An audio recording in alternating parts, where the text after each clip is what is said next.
Live. The Live. broadcast is live. Woohoo. All right. Cool.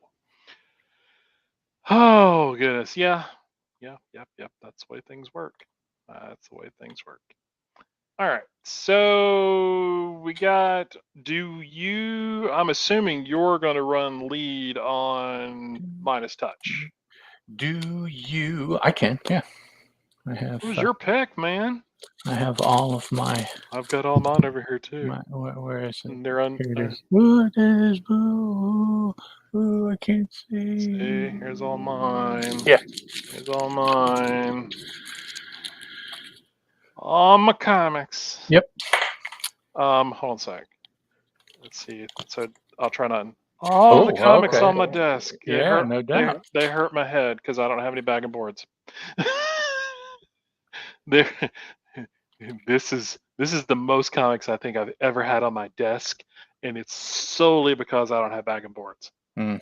Now a lot of these are in bag and boards, but most of them aren't, and it's driving me insane. And nobody has them because there's a supply chain issue. Supply chain, baby formula, gas price, paper shortage. Yeah. Okay. So like, okay, y'all just let me know when you got some. When your shortage is not in supply, it's some other reason. The bad part about it, and I know why they do it, so I'm not giving them grief about it, but like Ultimate Comics, when you go into any of their shops, if you pull a book off the shelf, their books on the shelves are in bag of boards.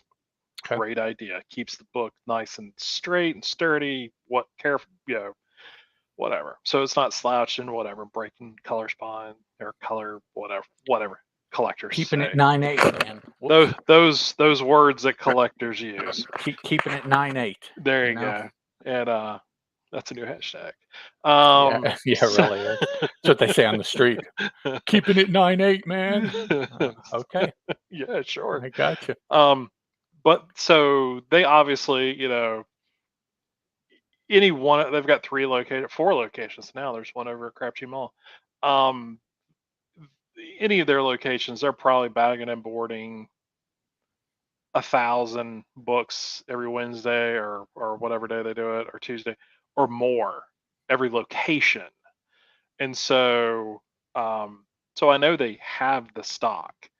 And so every week I go in there like every other week. I go in there and I'm like, hey, do you guys got bag and boards? And they're like, no. And they're over there. Somebody's in the bagging and boarding behind the counter as I'm asking this question. Like I'm not asking the question. Those, man. Those are in the stash, man. Yeah, really. Those are not for sale. Yeah. So, and I totally get that. It's not a big deal. Why? Why make money? So it's just funny. It's yeah. But I am thinking about there is I think it's called Comic Pro line. I normally buy BCW. That's what I typically will buy as far as bag and boards go. They do all the baseball card stuff and all that. Oh yeah. Okay. So they also do, so I've been buying their bag and board stuff for years. Every once in a while, store runs out, so I buy whatever they have in stock. But for the most part, it's BCW. I have been paying a little attention to various guys on YouTube and TikTok and stuff like that, collectors and everything. I'm seeing more people starting to use this Canadian company that does comic. I think it's called Comic Pro Line. Mm-hmm. They're sort of, from what I understand, I could have it wrong, but they're sort of normal. Say, for me, I always use Silver Age bag and boards for even modern comics. They do or say like a BCW is like a 1 mil or maybe a 2 mil. Theirs is like a 4 mil. It's like almost Mylar. Ooh, wow, yeah. From what I understand, it's a little bit pricier than like the regular bag and boards. Like for me, BCW, I think I can get 100 bags for like maybe $10, $11, something like that. Would you need boards at all? Are they thick enough to go without boards? You still need a board. You still need boards? But they look really, really, really nice in there. So the boards are almost like they're much thicker. So like Hmm. like Okay. I double board a lot of my like first issues and stuff like that just Hmm. to keep them in a better condition. So, but a lot of these collectors and stuff that I'm following that are using this stuff, like they're like, yeah, I don't have to double board anymore because of Okay. these. So um, they do sell them in the U.S. It's not like you have to like buy them from Canada or something. You can buy them on Amazon, I'm sure. But there are a couple online shops that I know that are buying them now or selling them now. So I may, reach out and to one or two of them if I can find one for sure. And if it's their prices aren't stupid high, I Right. might Give them a try. try it out. I mean, Okay. even if I just do it for like all my Savage Dragons, to Right. do it, just do a run or something like that, and just kind of see how they look. Um, but yeah, so I was like, I'm way too nerdy that I'm like this concerned about bagging boards. Well, to a point, I can understand, but yeah, that's you're mighty close to that point. It's Yeah, I'm getting close. I've okay. always been there. So, all right. So we've got folks watching. New episode 33. I guess we can go ahead and get started. Are you ready, sir? Yeah, I'm good. All right. In three, two, one. Hey, everybody. Welcome to Boom Addiction. This is episode 33. My name is Chris Parton. I didn't put my whole name there on the Nope, YouTube. it just says Uh, Chris. it just I says think that's what you've Chris. been doing is just your That's what first I name. have. Yeah, I threw myself off. But with me is Mr. Ed. I'm a disc golf novice more. Uh, Hey, howdy. the And thing I is don't about Ed I is don't have any discs in here to show Ed you, so plays disc golf. I used to play disc they're in the golf. other room. He tells me about playing disc golf, and then it makes me want to play disc golf. And then now that I'm back in North Carolina, especially in the Raleigh area, there's tons of courses around me. Yeah. Not They were not that many around me in Spartanburg when I was down there, and there were some in Atlanta, but I just chose not to play. Um, but Do you up still have here, your discs? oh yeah, they're in the Jeep, man. They're Well always in the Jeep. well, then, just go somewhere and drag your bag out and Yeah. just find you a field and I got to figure out how to get the just huck backpacking. some. What Yeah, maybe that'll help. maybe it will. Maybe doing something like that would be the key to, you know, tightening Being up those active. muscles and well, that's part of it. That's Yeah. mainly why I do it actually. What is your hobby? Sitting on the couch getting Yeah. fat. That's yeah. Yes. I'm working on a terminal degree in Yes. that actually. So yeah, I have already finished my master's program and I am just moving on to my doctorate. yep, yep. Didn't even stop. Just kept on Just going kept and going, man. you know, I am not a quitter. nope. I go After a full certain number force. of years, they'll just say, here's your degree. You did it." Just got It's to move forward. All right. yep. But you're right. No, my wife says that I'm harboring trauma in my back. That's what it is because it's just a knot. It literally is just That could a be. knot. I was like, I don't know what trauma that would be, but okay. Well, and not to get all um, couchy about it, but it could be something psychological as well. Oh, for sure. Could just be something in your head that you are sending a signal to your body, and your body's like, okay, yeah, I'll I go don't along know. with that. I don't own all the comics, and And so, that's what it is. is that wow? That'll be a tough one to That's work out. yeah. Yeah. I am not Mike Myers or Aaron Myers, Ooh. who are not related. So, Or or are they? who is it that's been buying all the Spawn stuff lately? Oh gosh, He I've just jumped back into comics. got several friends of mine that are big Spawn collectors. I Oh, mean, Mike Smith has always been a Spawn yeah, no, collector. this is I had. Martin. Oh, really? Yes, He's gotten back in. Oh well, no. I think he kind of separated himself from comics for a while Yes. and Yeah, I did. pursued some other ideas or Mhm. hobbies or paths that he wanted to explore. And something happened. Somebody was really talking up maybe some of these new Spawn Universe books Yep. or maybe the concept. Yep. And just something inside of Martin just broke. And he's like, I'm There going you to go. do that. And I think I just saw him say that he has gotten now this is I don't know if this is recently or if he held on to stuff he had, Right. but Yeah. as of right now, I think he indicated there was only one Spawn spin-off book that he did not have, Nice. complete, Yeah. so, I do know Cool. that he had been talking recently and has been placing, according to what he says on Twitter, some mad orders.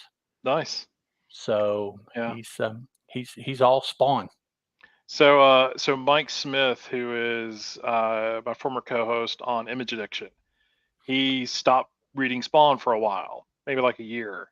Didn't sell them off, just kept them, but just didn't buy anything for about a year. Mhm. But he's a variant cover guy as far as Spawn goes. That's it. You know, just he collected everything Spawn, and so he didn't buy all that stuff and missed out on a bunch of stuff and got back into it Ooh, okay. around issue 300. So he missed quite a bit. Luckily, for some of the stuff, I actually bought some of the books because there was a big crossover with Savage Dragon, Oh, okay. and so I just, you know, Right. we made a deal with that, and so he got those issues pretty dirt cheap compared to what there are online. I was not going to charge him like $50 for an issue. That's stupid. Um, but he's got a lot of other ones that he's having to hunt down that are still like stupid priced. Yeah, I Yeah. bet. So I was like, yep, not me, not me. Although there are some stupid price books that I just haven't Oh, pulled the trigger on yet. yeah, there's plenty of stupid price books. I mean, if you wanna buy some, yeah, Yep. they're easy to find. So just to kind of continue, and again, if you're listening to us on our audio podcast, you're gonna kind of miss out on this. You'll miss out. So hopefully you'll come by the YouTube page and check out this particular video. We would love to He's have you. he's gonna hold up some covers. I'm gonna hold up He's some gonna comics. flex. Hang on, I'm guys. gonna. This is Back this is my new thing for the show back away because from the camera so that you can because see, because I do. If you he's follow me on Twitter, you know that I tweet out some of my flex. purchases. So that's what he's gonna do. Hang on, hang on. But it's the thing that I like. It's Hey, hey, I Doug, you came on just in time to watch Chris flex his covers. It's Yep, so he's getting ready to. so Hang on. some of this stuff I've already shown. I'm not going to show you Mhm. everything. Well, who knows? So You threw up a couple last time, yeah. I did pick up Abbott Abbott's, okay, 1973, the first two issues of that. okay. For some reason, I didn't have those, so now I have them. So I need to pick up the rest of that series. I have the first series, but I just didn't pick up that one for whatever reason. This is an oldie. You may remember this, Ed. Uh, It's a RoboCop Last Stand. yes, It is a okay. Frank Miller written script that Mhm. they didn't use, and so they put it into an 8-issue miniseries. I remember that. So that was I'm trying to back in 2013. Okay. So had those a long time ago. Got I hate to say got rid of them, but that's basically what happened. I got rid of them when I got rid of all my comics almost. So don't. Doug says It's flexing is the best. yes, it is. It's a hey, It's what I if do. It's what I do well, I if guess. you've got it, flex it. Is that what they say? Yeah, it's Yeah. okay. Hey. So recent issues that have just come out. Even though we made fun of this. Oh, We and you made went and fun did of it this. anyways. Okay. So I did pick up. This is the second print for issue 4. Okay. We did not make fun of that. No. What we made fun of was the 1 in 10 cover for the Okay. second print. I got this for cover price. 1 in 10 for the second. Yeah. Yes. Okay. Only reason I got it is because I got it for cover price. Well, yeah, That it was it. was there. Yeah. Yeah. Okay. That's cool. So That's funny. if A I'd have variant for a second print. I. and then the one you made fun of. Uh-oh. Okay. This is the one if you follow Ed and I on Twitter, you saw me post this and Oh. you Oh no, he's gonna throw up a slab. so Oh. I don't. This is like the Free the second comic. slab that I own. Free the comic. Um, Even Martin agreed with me, and yeah, so and did that Mike was Myers. They so agreed with me. so. Ah, So what free the this comic. is Slam #1. It's the Goodness. first series, but it's the second print of the first issue, and obviously graded as a 9.8. Is it hard to come by? Is that why they I had why never they seen slapped it. it? I had Oh, never seen it before. That was the okay, thing. So I saw it on a Facebook auction. Um, okay. Local shop actually had it up for sale. I'd never seen it in their store, and Mm, so they were talking about it. They had it listed in. They said they had it listed in the store for $100, and when I picked it up, they had $100 price tag on it. But again, I'd never seen it before, so I don't know hmm, where they had the 100. But anyway, they did an auction, and it being a local store that doesn't have a ton of people, they probably have on average like 30 people who view their sales watch and the stuff. auctions, yeah. So nobody knew what the book was. Actually, what he did was a blind auction, and so it started off at, he said it was $100 book. It was, slab book 9.8, um, and it was a first issue, and that's all he said. And so he said, when you got it to certain increments or whatever, he Mhm. would give you a little More hint to information, what yeah, it is. when it gets to X number of dollars, So I'll tell you So this, he or got something, it. okay, He got it to like it got to $20, and so he was like, it's from Boom Studios. So I immediately put a bid in, okay, and so I was that's like, all 20 right, bucks, sure. I mean, There's okay, no telling what it could be and all this other stuff. So anyway, yep, um, I got it for $25. So okay, so yeah, why um, not? why not? It was kind of, yeah, it was kind of my response. It was like Yeah, a why not. Um, and when I went to go pick it up, I chatted with the shop owner, because he's my local shop. Chatted a little bit. I told him, I said I felt bad. One, I'd never seen it in the store, and two, that I got it so cheap. right, And he was like, I would rather you have it because I know you're a big Boom Studios fan than like somebody else grab it for like $20 and or flip it, $15 and flip yeah, it. yeah, So he goes, I know you're not going to flip it. I'm like, nope, got no plans to flip well, it. cool, I yeah, may crack it open, but I may not. But I'm not going to flip it. free the comic, that's the hashtag, hashtag So I only have free the one comic. other slab book, and that was sent to me for free from Skybound. Oh, Um, nice, so it's a issue of Walking Dead. So I've got that. It's a 9.8 or something along those lines. It's actually still sitting in the box that it came in over there somewhere in the room, um, that I don't know what to do with. So it's just, I'm like, thanks, appreciate it. yeah, well, So you have it, I who knows, have you it. know, Yeah, yeah, I even forget what issue it is. It's either, I think it's issue 100. I think it's the 100 chrome cover. I think that's what it is. So anyway, so cool stuff. I told y'all, last episode I was gonna, sort of prove to. It's almost like, this is how I'm keeping myself accountable for. If I'm gonna buy the comics, I'm gonna talk about the comics. I'm gonna show the older comics. I'm fa trying to get the older stuff. fair enough, yeah. There you go. Okay, speaking of older stuff, Hmm. um, this episode, we've got Midas Flesh Yep. lined up to talk about. And did we say last week on the show what our next look back book is? I can't Hollaback? remember if we said on the show or not. I think we talked about it after the show ended. After, yeah. Yeah. So you wanna go ahead. You threw out something that we have Yeah. talked about back and forth, but just not Yeah, so again, Minus Flesh will be the miniseries that we're going to talk about tonight, but in the coming weeks, sometime in April. Yeah. yeah, we'll touch on, is this Cy Spurrier? Is he the one that wrote it? Yes. Yeah, we're going to cover his Six Gun Gorilla miniseries. Yes. Yes. Um, so if you've not had a chance to check out Six Gun Gorilla, I would highly recommend it. Fun book. It Yes. is, yeah, it is a lot of fun. It is a beautiful looking book. The artwork in it is amazing. And it was So, also one of the titles they pulled for their black and white yep. series that they did as well. One volume. Yeah, there's So only one volume, so it's the so the first two first 2 issues. issues are in Yeah, it at yeah, at the astounding 11 by 17 yeah. size. Oh, man. It's a good looking book. Yeah. So, yeah, so I'm looking forward to talking about that. Ed already got his copies in the mail Yes, today. actually, I I asked you before I had stopped by the post office to get them. I Oh, wasn't did you?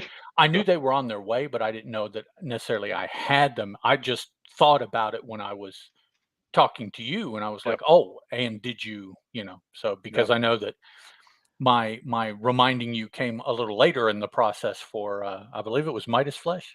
Yeah. Was Yeah. that I yeah, so was a little late. I Well, thought and maybe the I'll funny throw it thing out is, early. those books actually came in the day we were originally going to do the show. Okay, Uh, but yeah, sitting down and reading all 8 issues of Minus Flesh in yep, just an hour or two and here, would have been really tough. I'll flex too. Here's my, There you go. where is it? Here's my flex, and it is 8. I don't know if you can count them all, and they're all A covers. So, Oh, okay. I picked up a few of the other covers yeah, too, I didn't get any because variant covers. I'm sad. Doug said, "I've heard about Six Gun Gorilla.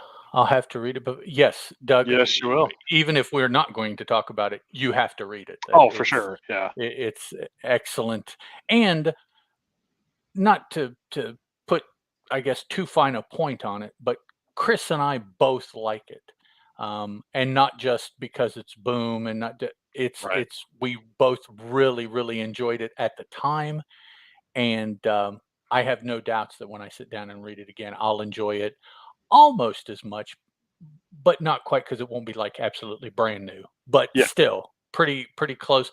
I'm sure I will have forgotten more of it than I will remember because that's just what I do at 54. Yeah. So it's, Yeah.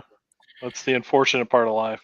yep. Um, Well, it depends, or it could be fortunate. I mean, if you yeah, have the stuff and you go back, it's like it's brand new. It's it's new to you. yeah. So, So so yeah, Six Gun Gorilla is written by Cy Spurrier. Art is by Jeff Stokely. okay. I'd forgotten Stokely did the art on it. So yeah. And Ramon K. Perez does all the covers, which are Oh man, amazing. yeah. That's just it's just a fun series. I Hmm. mean, you know, if you've been into comic books for any length of time, you know the adage that adding a gorilla just automatically makes it, whatever, sell that much more For interesting. sure. Whatever. Now, this is not just a gorilla. This is a six-gun toting gorilla. So I mean, come on, you know. It's pretty sweet. It's pretty sweet. Before we get going too much here, let me throw out a little bit of informal feedback. I guess it wasn't directly feedback that we Sure. received on the show. A podcasting very good friend of ours and one of the OG podcasters, Peter Rios, tweeted this morning. He was listening or had finished listening to episode 30, and he just retweeted our posting of the episode and said, "Thanks for the shout out and memories of early podcasting. I'm almost all caught up." He's listening to 30, and we're Because we doing did what, make a comment 33? that was going to take him a while to get caught up. Yeah, really. Apparently He not. blew through some. Um, Seven Secrets is on my to read list. Your discussions make it sound very compelling. Love those kinds of concepts. And I did tweet back telling him that it had recently been said that 18 was going to be the number of issues for Seven Secrets, and that if Yeah. he needed to wait, it wouldn't be a hard catch up to read 18 No, issues of no. that book. So Yeah, they'll put those out. I guess another trade or two, and then because I forget how many trades are out right now. I But yeah, I think they're putting six a trade, aren't they? Isn't that what we were talking about? ding. Oh yeah. It was that series we were talking about. And Yeah. we threw out 18 because we're like, well, there's two for 12 issues, so a third Yep. with 18 total would be a good place. And sure enough, that's what they said. So Yep. Yeah. So yeah, he's flying through that stuff. So um, now we talked about Seven Secrets last episode, but I will yes, sort of reiterate that um, it was a concept. Now knowing that 18 is the last issue, it was a concept I was concerned about going too long. right. So the series has been paced extremely well. I've really enjoyed it, but it was one of those things, especially with this past issue, with issue 15, you could tell we were either getting near the end of the story or at least near the end of whatever this particular story was, and there could be more down the road, We don't know how Sure. the series will end. But yeah, I was uh, now knowing that the issue, the final issue is not that far away. I'm kind of like, not that I'm worried about. I just like, oh crap, this is actually going to end now. I was Right. like, Yeah. Now, so, yeah. Now so you I have am the looking. remorse of, oh no. Yep. Yeah. No. All right. What do we want to do? Do you want to talk about some news? You want Yeah. What news do we have going on, and then we can jump into FOC and all that other stuff. Okay. Jumping out to me was a couple, three things. One, there's going to be another volume of Orcs coming out. I'm not sure. I'm sure they said when. Maybe I didn't catch it in June. So April, May, June. So it should be in this previews that we're sitting on now, Yeah, it or going to is. be getting. Did you see it in there? I don't Yeah, I remember saw it seeing in it. there. Yeah. Okay. Okay. Cool. And probably even bigger news, given that it is 2022. Netflix to develop film adaptation of Irredeemable and Incorruptible graphic novel series. First of all, it's not a graphic novel series. Thank you. Jameis I knew you were Samuels gonna say that. set to Knew direct. it. I can't help it. Oh, I know. Say comic book. There is nothing. It's not a dirty word. It's not a bad word. It won't turn people off. It won't, Yep. but it just it's this snobbery that Hollywood has with a screenplay from a graphic novel. No, Yep. it wasn't. Yep. It was a 12 issue. I hate the term, but it was a 12 issue floppy series, Yep. But so, anyways, and for those of you that don't know, those are two books that were in the same universe, actually Yep. from opposite viewpoints. Mhm. Yeah. Irredeemable and Incorruptible. So they should mesh together pretty well. I think one Yep. was quite a bit longer, like Yeah, a third Irredeemable longer. was that was much longer than Incorruptible. Incorruptible. Yeah. Yeah. And they're were they both by Mark Wade? Yeah, they were both Okay. Mark Wade. I think Irredeemable was I know Irredeemable was drawn by Peter Krause. Is Peter that Krause. right? Hmm. But I can't remember who did. He didn't do this Incorruptible. Somebody else did. Um, I can't think of who it is off the top of my head. And this is talking about Irredeemable for the most part. They're not really giving the creatives for Incorruptible, unless that was Yeah. Krause also. It may be. I just remember the I don't art remember. style being different. Okay. So, but yeah, I mean, if you've never read those, I know Boom put out a new set of hardcovers, I think, for Irredeemable. It's hard to say too many times, for some Especially when reason. you have Incorruptible in your head as well, so Yeah, it you're is. it's It's kind of like I'm like have to slow down and pronunciate. But yeah, they put out some new hardcovers 2 or 3 years ago, I think, and so I mean that's one way to pick them up. Obviously, trades are still out there and things like mhm. that. Single issues are probably going to start, getting a little pricey at this point. Yeah, as of, So the 24th, I'm sure that the prices have doubled or yeah, tripled on most of the yeah, and books. I So, haven't even looked. I've stayed away from that yeah. because it's not now. It's not the time to buy them. As far as if you're a fan, if you would just want to read it, pick up the trades. It's the Yeah, best way to do it. and the only other thing that really caught my attention was that, Nickelodeon has ordered Hex Vet to series. Yeah, I saw that. Yep. A couple graphic novels, one at the end of 2018 and one the spring of 2019. Um, I think not this news brief that they sent us, but I think I read somewhere else that the Nickelodeon series is going to focus on the first graphic novel. Okay. 20 episodes, grade school um, market is who they're Mhm. setting it for. And I think what I'm going to do is I'm going to pick those up and read them, and then I'll let you guys know here on the show what they were like. Just Cool. because it's fresh and it's relatively simple because it's just a couple 50, 60 page books. So it shouldn't be. And if the books are geared for that market, it probably will be way too difficult for me to understand it anyways. So I'll blow right through them and be able to say, "Ooh, pretty pictures," and that's it. I don't understand what they were doing, but the pictures were pretty. So Yeah. Yeah. Well, so that's yeah. So announcements of a couple I guess, cross media kind of mhm. tie-ins for Boom properties, Yep. That's cool.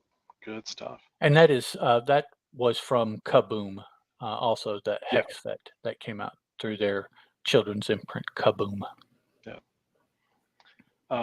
Probably should have started this episode by making this episode was sponsored by men wearing hats. I just for Yes, some it's reason it dawned on me again that we were both wearing hats in an episode. That's it's something we don't normally do. yeah, Um, it's something different. it's That's been all a right. long day for me. So. Got a whole thing wearing AEW here on the t-shirt. So yeah, I'm trying to cultivate this online persona. So I it's still need to get me some boom t-shirts, shirt material, garb of some kind.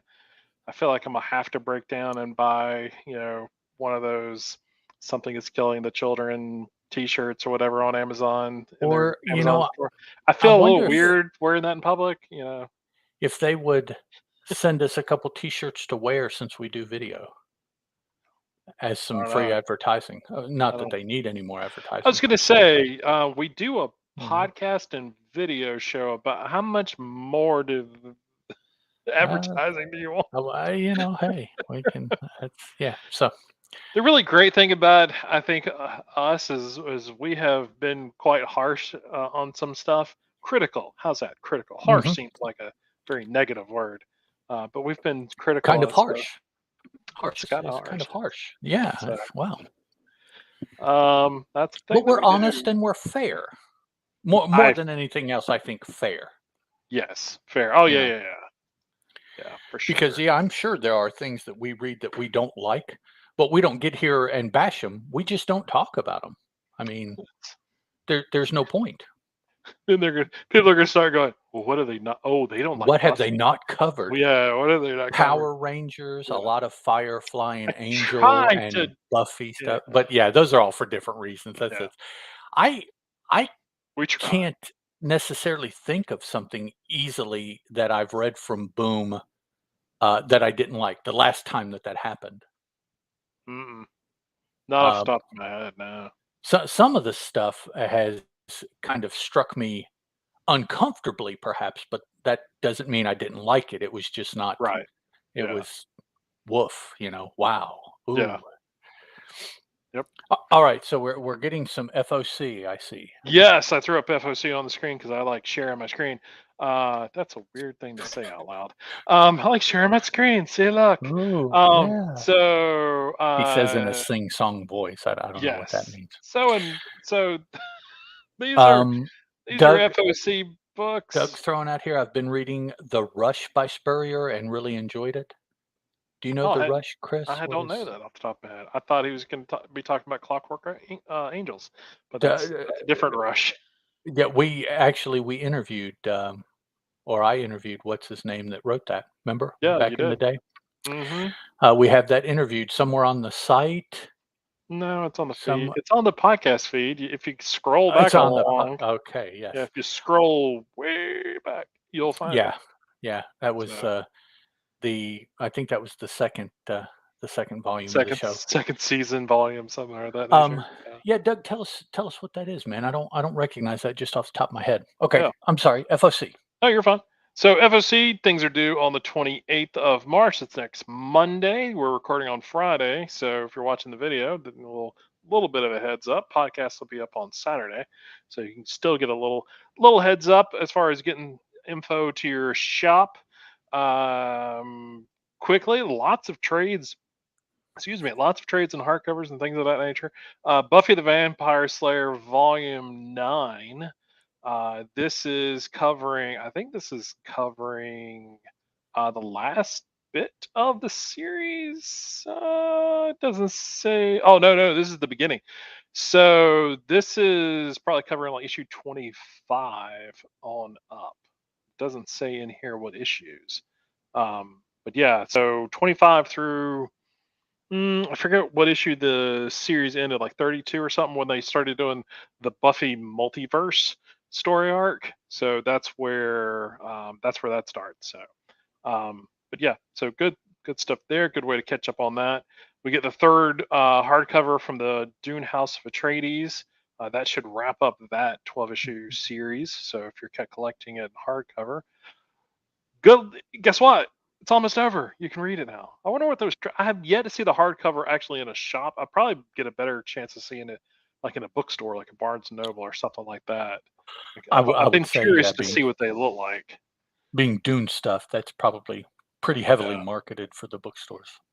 Faithless Volume 3, number 3 of 6.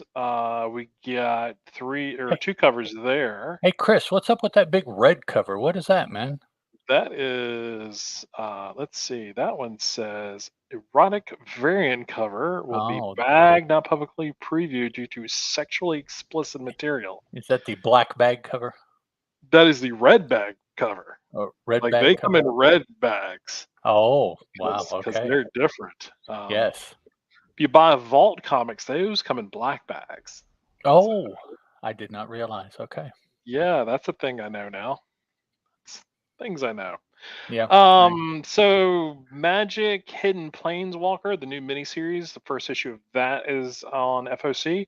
Got a couple of covers there. Oh, it's an A, B, and a C. Let's see, it's Magic. Think we'll get another 3 or 4 more covers out of that. probably, yeah. Yeah. I think they'll squeeze a few more out. So, and speaking of which, Power Rangers number 18, we got 3 covers there, but F is the FOC reveal cover. I did go to CDE. public. Yeah, I went to public school, but I think Yeah. there's a CDE in there somewhere. Yeah. So there's So 3 more. yeah, so those are probably ratio covers for sure. Um, For sure. I show, and I don't know if you skipped it. Scroll up a little bit. Yeah, the yellow one there, the House of Slaughter Oh, number I 5, totally missed that one. Yeah, we were second making fun printing, of cover A.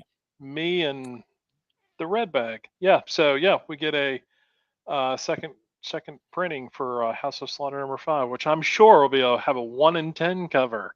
A That a that variant. if Chris can get it for dirt cheap, Chris will buy it because things.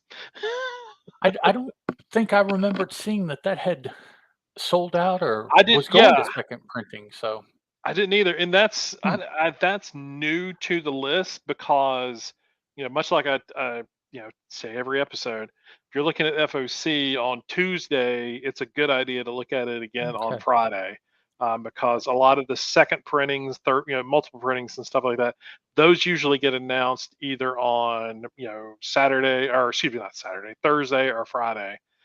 So if you've got a shop that needs your FOC on Saturday, that's kind of why they do it. So, but yeah, so second printing on that. So I'm curious to see what the cover is going to look like, because that's the thing I do. I And like covers.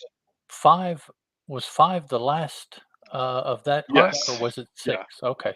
That was the last of that particular arc. So, Well, it's interesting that the last chapter would, quote, unquote, "sell out."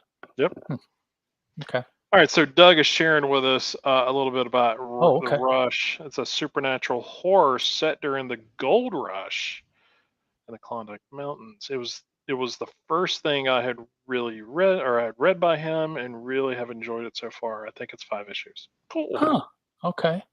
I had not heard of Supernatural that. Klondike Gold Rush. Okay, it, That's an certainly sounds interesting, intriguing, just that. yeah, just the concept, yeah, supernatural horror about the Gold Rush. Yep. Yeah, that's The that's a the different concept. the elevator pitch is good enough to be interesting, yeah. Yeah. Oh, and we're graced with the presence here in the chat of Mr. Ah, Stephen Orr. hey, Steven. What up? I have also been told lurking in the incognito side of our chat is another uh, friend of the show that you have spoken about in the previously or earlier in the episode. But since he's incognito, I don't want to, call him out or anything. So, but he is lurking and listening, which is kind of creepy. But isn't that what chat normally does? Just Yes, isn't that what it's for? That's what I it's mean, for. that is the absolute usage of the chat feature. It's yes. So, And I'm looking at Twitter, and I think I see who you're talking about. So, no names, but okay. there you go. So, okay. So, covering quickly the books that come out this week. Obviously, if you've missed out on Wednesday's books, here's your opportunity to go back to the shop. But only 2 books, really. All new Firefly #2. There are 6 covers for that bad boy, and then Power Rangers Universe #4 of 6. There are 7. Yeah, 7 covers for that bad 7, boy. yeah. So lots of, but I will say, these covers for these are the Pink Ranger covers. Um, those stand out on a shelf. I saw those from across the room, or all of these actually, all the negative space covers Yes. Yeah, have they're stood. yeah. As soon as I walk into my comic shop, I see it from like the front door. I'm like, yep, that's the Power Ranger one. Because my shop, he just, the negative covers, negative space covers, just of any series, he says sell well at his store. So Okay. those are the ones that he buys, or orders and puts them on the shelf. So yeah, I've seen the yellow covers and the pink covers now, Okay. from across the room. So yeah, those are some bold covers. Plus, I So mean, I think the way that many places do it is they put all of the new stuff together. yeah, And if you face it all out, covers like that are really gonna jump yeah, first in with all of the normal looking covers, typical yeah, covers. So, yeah. yeah. I think they're a good thing. Good thing. So let's see. Next week being the 30th. Is that right? 30th. Is that Yes. 7 days after the 23rd? Yep, 30th. I looked on my Every little. time, yeah. Every time. Yeah, Yes. 23 and 7 is, Math is yep, hard for 30 Chris, and I work in engineering. on So, computers. So, on yeah, computer. yeah, math is it's a foreign language to you, I'm sure. I was Mhm. quick side story that at least made me chuckle is that I'm back in the office now. So I've been there for the last 2 weeks, which is why our show is kind of up in the air lately. I'm having to get back into my routines because I'm not OCD officially, but may as well be. So I had to find patterns and everything. So anyway, so I was in the office, and one of the engineers who sits next to me said, "You'll never guess," because we're working in the office and at home now, so we're carrying gear back and forth, or Mm, computers and whatever. So he said, "You'll never guess what I forgot." I was like, "You forgot your computer?" And your he was like, computer. "No." He's like, "No, Oh, I remember that, but I forgot my calculator." And I said, "Okay, what does that mean?" He goes, "That means I'm gonna have to use the computer to do calculations." I went, "Aren't they the same thing?" okay, does it not do it? Is it Yeah, I slow? was I was Or very confused. And from mm, what I was gathering is that he has a lot of preset okay, programs as far that as I like could see, yeah. math equations and everything for engineering. That yeah, I guess he has preset in there. So yeah, he said he was gonna struggle during the day. I could also see if you have a keyboard, like my laptop doesn't have a keypad. It's got the Oh yeah. Yeah. numbers across the top, so if you don't have a keypad, that could Yep. be pretty difficult as well. That's a little annoying, yeah. Yeah. So yeah, so I had a good chuckle Wow. at him. I was like, I've haha. got to use my computer to Uh, calculate uh, things. I thought he was going to say I have Wow, to that's do hand calculations, which is ooh, a thing that you need to be able to do, is he gonna but at pull the out a same, slide rule? And oh, I didn't know ooh, what was going to happen. I was yeah, I was going okay, to sit there and watch. Like, no doubt. but yeah.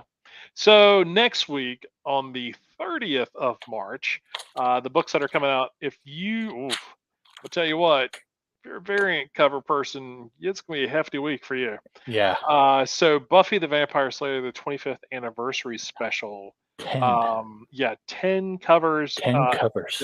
They're priced at $9.99 a piece. Those are A through G.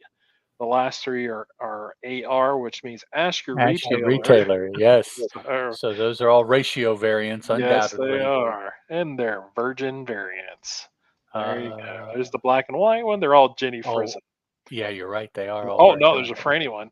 Oh, let's see what the Franny one is. Hold on a sec. I know it won't let me click on it. There we go. That was weird.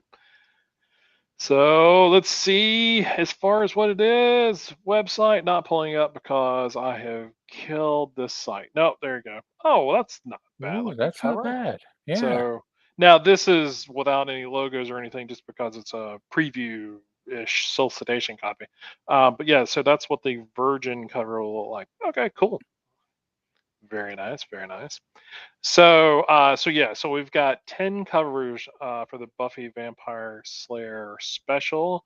If you're paying attention as far as like Free Comic Book Day, there is going to be a Buffy 25th anniversary book that Boom's going to have out for that. So I'm not sure if that's just going to be a preview of what's already in here, or that's going to be its own story. I think we talked about that several episodes back when it Hmm. first got solicited. But yeah, so that's something to keep in mind as we're getting closer to Free Comic Book Day. The Good Luck Trade paperback is also coming out next week, which is great. If you've not, if you listened to any of our episodes about that miniseries, we enjoyed it. It was a good ride. It was Um, different. Yeah, it was different for sure. it was, yeah, something that I don't think we were really um, used to, Yeah, really had encountered too much before, but yeah, it was certainly entertaining. Yeah. yep. So you pick up the trade there. Killer Affairs of the State #2 of 6. We've got 3 covers for that one, and then the triumphant return of Something Is Killing the Children, issue #21 is a brand new story arc a year after, like timeline wise. There you go. In Eight story. in story, yes. Yes, thank you. In story. It's not been a year, but yeah. So yeah, we're picking up. Um, it's going to be interesting. I know in my inbox right now there is a PDF copy of it that I have Mhm. not looked at yet, and will probably be doing so. I might be doing it after the show. I purposely didn't look at it before the show because I would just talk about it. I'm sure because I'm madly in love with that series. We want it back. Yes. So, and this one has 8 covers. So now, if you do, these are the 8 covers that Boom has out. If you are a collector of any insanity, there are so many store variant Oh covers. man. It Phew. it it. I had to close all of my windows on my Yeah, browser because I could not. there are Good on many. all of you that are involved in that. Good on you. I'm glad you're celebrating the series. I'm glad you're trying to make some money off of it. Good for you. It's capitalism at its best. But no, not happening here. Like even these, I just want these first 3. I want the regular cover, I want the die cut mask, and then I want the bloody one. But I think this one right here, I think that's going to be a ratio cover. I Mm, really feel that's a ratio okay. cover. But a Dan Moore cover would be pretty sweet too. So either way, either way. So that's see, not a whole lot coming out next week, but a lot of variant covers with both of these books coming out next week. So good luck if you're into that. I am partially. I will not be buying all these, so don't ask me if I am. Get to your Uh, shop early. I've actually pre-ordered 1 copy of the Buffy book. I picked up, I forget which one. I picked up the one the Jorge Corona one. That's got all of them in it, all the characters in it. Let's see if this actually. Yep, this is the one I picked Ooh, up. So, okay. so I thought that was probably the best sort of version of the Sure. series. So because it's got all the characters and everything. So I'm looking forward to checking it out. Plus, I like Corona's artwork. I've been a fan of his for quite a while. So yep, that's all FOC and all the books and the whatnot. I gotta stop sharing my screen so we can get back to this, our lovely faces. Hold on, let me change that camera angle. That's a little bit better. Not as zoomed up in our faces as I have it. Oh, Yeah, so hold it was on. a little intense. So there we go. So all right, all of that housework, house cleaning, is that whatever House those cleaning. terms are. Sure, all of those things that we normally do every episode. There you go. So Ed, I'm going to take a break and Okay. go downstairs, and you. Oh, wow. Okay. No. I'm So let's, driving. yeah. Yeah. So I'm gonna leave you in the capable hands of Ed as we talk about Midas Flesh. All righty. Midas Flesh. There is the A cover for the first issue. And here is some preview art. I'm not sure how easy that is to make out there, but that's That's the pretty. preview Yeah, I art. probably should have scanned in some stuff. I need to be better Ah, prepared for the ah. video show. All right. The Midas Flesh. 8 issues. In 2013? Yes, well, 2014. The first issue came out December, or is indicia dated, Yeah. shall we say? Yeah. Rather, that sounds cooler than cover dated, because there's no date on the cover, but there is down here in the indicia. It's right there. It is December 2013. So yeah, most of it, 8 issues, came out in 2014. Created and written for us by Ryan North, illustrated by Shelley Poraline and Braden Lamb. So I believe that is the because we talk about a couple different time frames. So one took the current, and the other took a let's go back way on back. Yeah, Mm-hmm. that's a song lyric there. Anyways, Braden, I think, took that one, and Shelley Paroline took the contemporary or the current. Lettered by Steve Wands, character designs come to us from John Keogh, Shelley Paroline, and Braden Lamb. So the illustrators had a little bit of extra work, a little bit of extra help as far as design.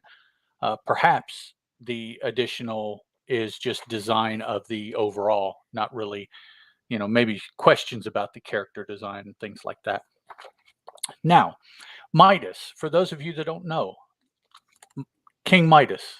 I didn't look him up either, so you guys have to look him up. But he's this dude that we heard stories about when we were growing up. He had the gold touch, right? He would touch his whole story was he touched something and it turned to gold. Well, they get into that in a portion of this story because it is the um, kickoff to what occurs in the story. It's not where the story starts, but it is the impetus for the story itself. I don't know because I was exposed to the original probably when I was in junior high, or I'm sorry, I believe it's called middle school nowadays. And that was way long ago. I didn't look it up again to read exactly to see how it compares to this. Right. Yeah.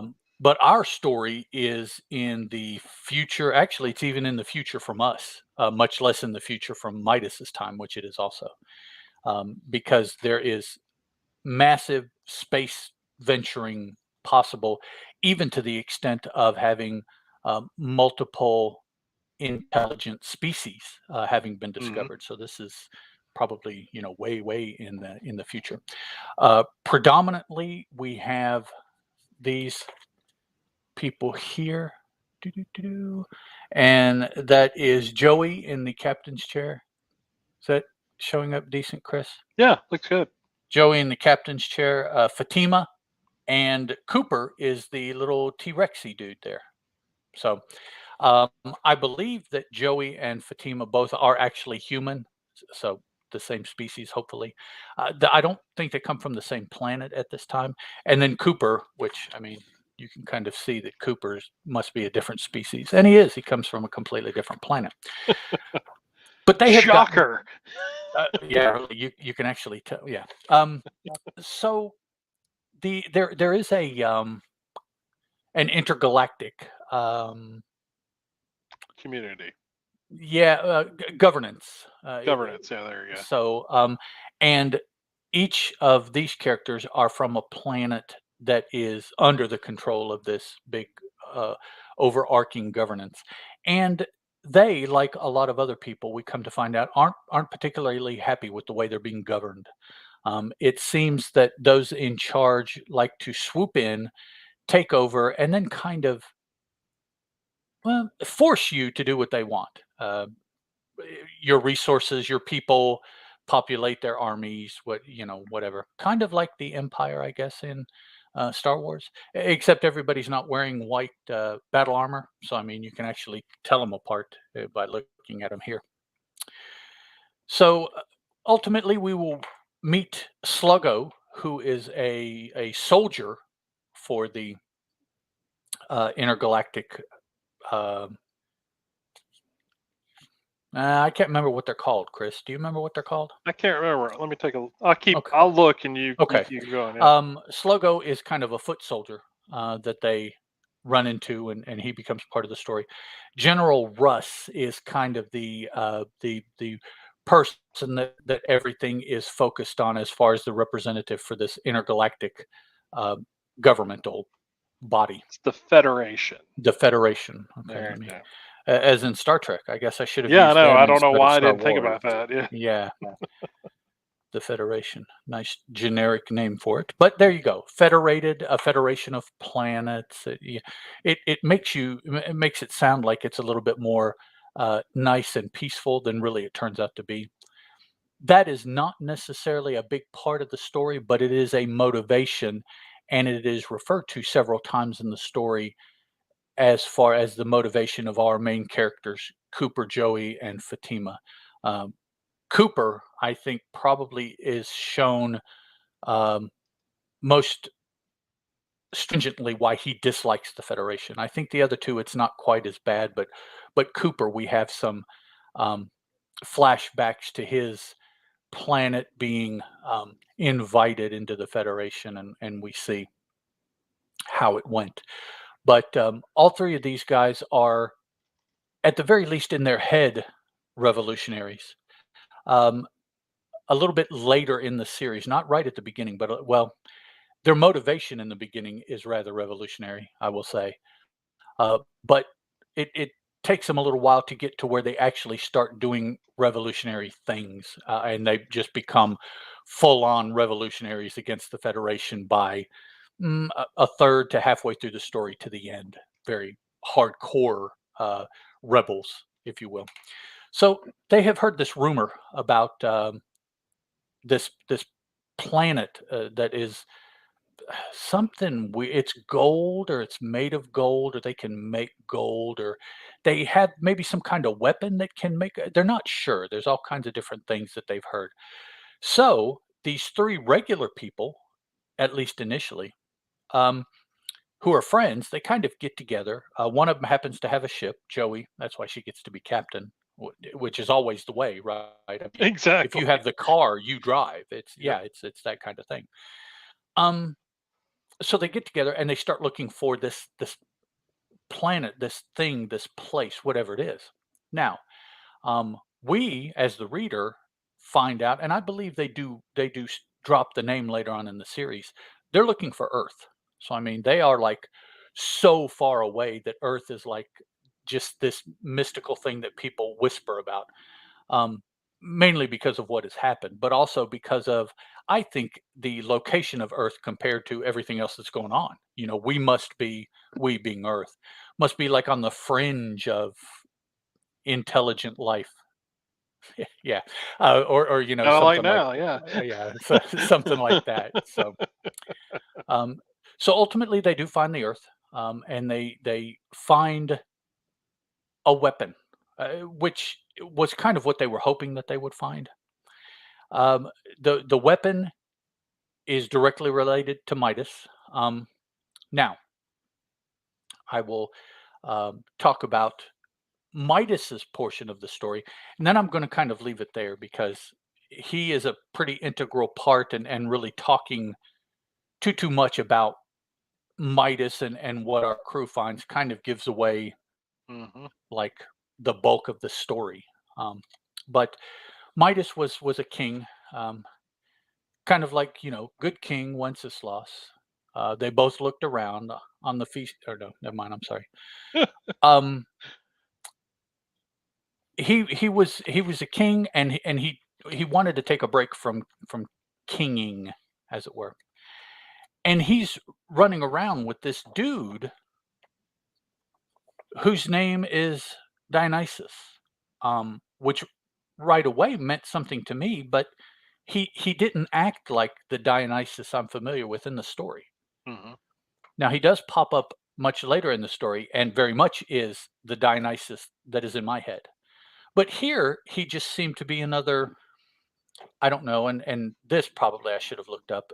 This is in the quote unquote Greek Roman times. Okay, that I learned that they were kind of synonymous, even though I know they're separated by quite a bit of time in history. But you know that whole uh, um, yeah, but Emperor Rome, the Talking about ancient when like Greek Greece. mythology Yeah, was, the mythologies and the yeah, wearing the leaves on the head and the big Romanesque pillars and all of that, whatever that actual time frame turns out to be. That's when this occurred. And Midas kind of goes on vacation from being a king, and he vacations with Dionysus. And so they have this just very light, jovial kind of friendship going in the pages that we see. And they're hanging out one night, and they're both kind of inebriated. And as things will occur when you're inebriated, well, not you, but there are those people that tend to uh, wax poetic slash philosophical. You know, what would you do if? What would it be like if? Things like that. And so ultimately, Dionysus asked Midas what his um, fondest dream would be. If he could do anything, period, what would it be? And I don't think Midas actually says it out loud. I think well, no, he does say it out loud. Okay. yeah, yeah. I thought he thought it and it took place after he had passed out. But yeah, Mm. he does say it, but then he does pass out. They both pass out. And Midas says, I think I'd like everything I touch to turn to gold, which in my mind is very similar to the story of Midas that I'm familiar with. Yeah, same here. Yeah. Well, at night, something happens, and Midas wakes up finding that everything that he touches has already started turning to gold from where he was asleep. So, at some time in his sleeping time, he got the power to turn things to gold, and so it started.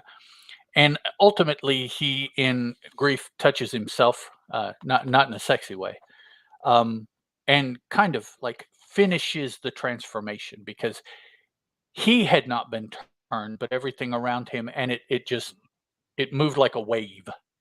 Okay, and so that ultimately is what happened to the Earth, which is what Cooper, Joey, and Fatima find post at some point, which is thousands of years, because if King Midas occurred, X thousands before us, and Cooper, Joey, and Fatima occur X thousands of years after us, that's twice. So probably hundreds of thousands, I don't know, millions of years, who knows? In the future, they find the Earth that Midas has cursed. I don't know how you look at it. If everything turns to gold, I don't think it would necessarily be a good thing. And this is everything, okay? The oceans, the birds, the animals, people, place, everything. The weather, clouds, volcanoes, everything turned to gold. And so now Cooper, Joey, and Fatima looking for and hoping to find a weapon that they can use to uh, put down or at least separate themselves and people that they want separated from the Federation. They find the Earth, and that does that all occur in the first issue, or did they find the Earth in the second? Nope, they find the Earth in the first issue. So all Yep. of that occurs in the first issue. We have 7 more issues telling what happens, what they find on the Earth, if they are able to use anything they find on the Earth. The Federation finds out kind of what they're doing, and then they get on scene and they find out definitively what Captain Joey and crew are doing, and so it just goes from there. And you can imagine a group of potential revolutionaries looking for a weapon. They are found out and caught up with Federation forces. That kind of gives you an idea of the type of things that will occur Hmm. moving forward. Um, a couple little twists and turns. Sluggo, who starts out as a Federation loyalist, is a trooper, let's say, for the Federation, and then maybe changes his mind, but then definitely changes his mind. Hmm. General Russ, who initially is the good order follower from the Federation, as far as we know, but then he kind of goes off in this Oh Hitler-esque kind of boy, slant, yeah. you know. Hmm. So that's another potential storyline. Sluggo is a storyline. The main storyline of Midas Flesh, our revolutionary crew finding potentially something. Um, so I when I read it, initially I must have only read the first 4 or 5 uh, issues and not finished it because Hmm. I was very surprised by some things happened at the end. On top of the fact that I had never read it, as far as my recollection, I mean, I had no recollection beyond a certain point. So apparently, I never finished the series when we had the show when this first started coming out. We were recording, so I know we talked about some number of Yeah. issues. I don't know 2 or 3, but apparently we didn't talk about them all or whatever. Hiatus came up. Who knows? Yeah. I don't remember. But good stuff. Let's see. Da, da, da, da. I was gonna say the ending, not to go into all of the Uh, ending and everything, but I had forgotten the ending. You're talking okay, about how our yeah, I brains didn't work, know. So yeah, our memory and everything. I had completely forgotten how the series ended, and so when I got to that, reading it, I I was like, okay, may as well. It's it, just like everything. Again, try not to do spoilers because we definitely feel like you should check the series out. Um, but it definitely went in places that I don't think I would have thought of, but having read it, I was like, yeah, sure, why not? This not only this would that, make but total sense. it's places that you don't normally see books go. Right? Yeah. To just to be Yeah. honest, I mean, it's like, oh, okay, well, yeah, I mean, it's and being presented as a pure sci-fi series, mhm, but it definitely takes some turns in the storytelling. Doesn't get away from the sci-fi, but it does add not get away from or turns, but sort of added elements that are brought in the last 2 issues for sure. Really sort of add some complexity to yes, the storytelling, and I very much, it's one of those things. This is, it's not a story of its time. It can be read at any time and sort of appreciated for sort of that out of time, right, story. yeah, I mean, I yeah. thoroughly It's enjoyed not it. anchored by 2013 or the 1980s or anything like that. Right. Yeah, Yeah. it's Yeah. because it talks about the far past and the far future. Yep. It can be read at any time, and um, I don't know. I could see various points in history where you would read it, and perhaps it would be more poignant to have read than in other times. So, Yep. Yep. For sure. Um, Sorry, I was Dan. Pan, oh Lord, how do you pronounce this? Like Dan Pansian. Pan. I Panosian, suck. Is Dan what I. Panosian, Yes. is that who you're? So he shared. Let me Oh, share here. Well, since we're sorry, folks, if you're listening to the audio, I try not to do this kind of stuff, but I have Twitter open and I have um, a boom list, and he is obviously on that list. he's sharing some artwork from the upcoming Alice Ever After. Oh, yeah, he's been doing that on and off. Yeah. Okay. So he's not doing all of the interior work, much like he did with the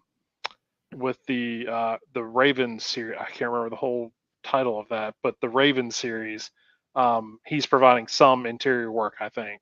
So, but this, this looks like his artwork for sure. So, but yeah, I'm definitely looking forward to that series. That first issue is not too far away. Mm. Probably three weeks away, 2 weeks. I was gonna say it comes out in April, Yeah, right? so it's pretty Yeah. close. So looking forward to that one. So yeah, but I mean, getting back to Midas Flesh. Sorry about that.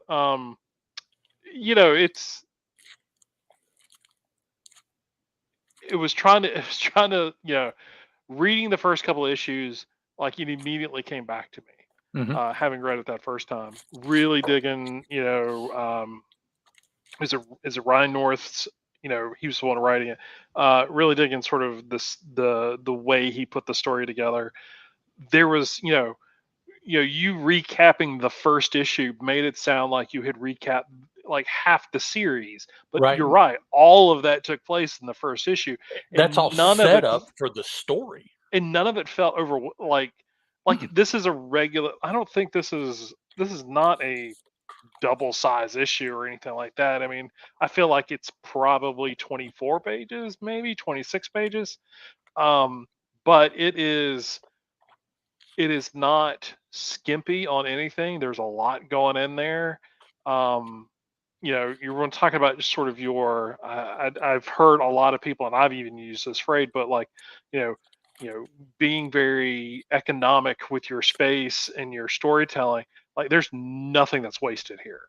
Like everything pushes the story, sets the story up, and even minor, like one panel that maybe seemed like a throwaway sort of two characters talking to each other kind of thing, that has some resonance later on, and Right. it's all building up. So yeah, it's 32 pages was that first one. oh, was it? Okay, so it was a little bit Yeah. bigger than I But remember it not being. I don't So I don't think that's really substantial. I mean, no, no, it's not. so Because that it's, as far as like price wise, I mean, it's a 2013, it's or 2014, it's still a 3.99 book, but I think every issue of the series was that. So yeah, yeah, so I mean, it's not like you paid any more for it.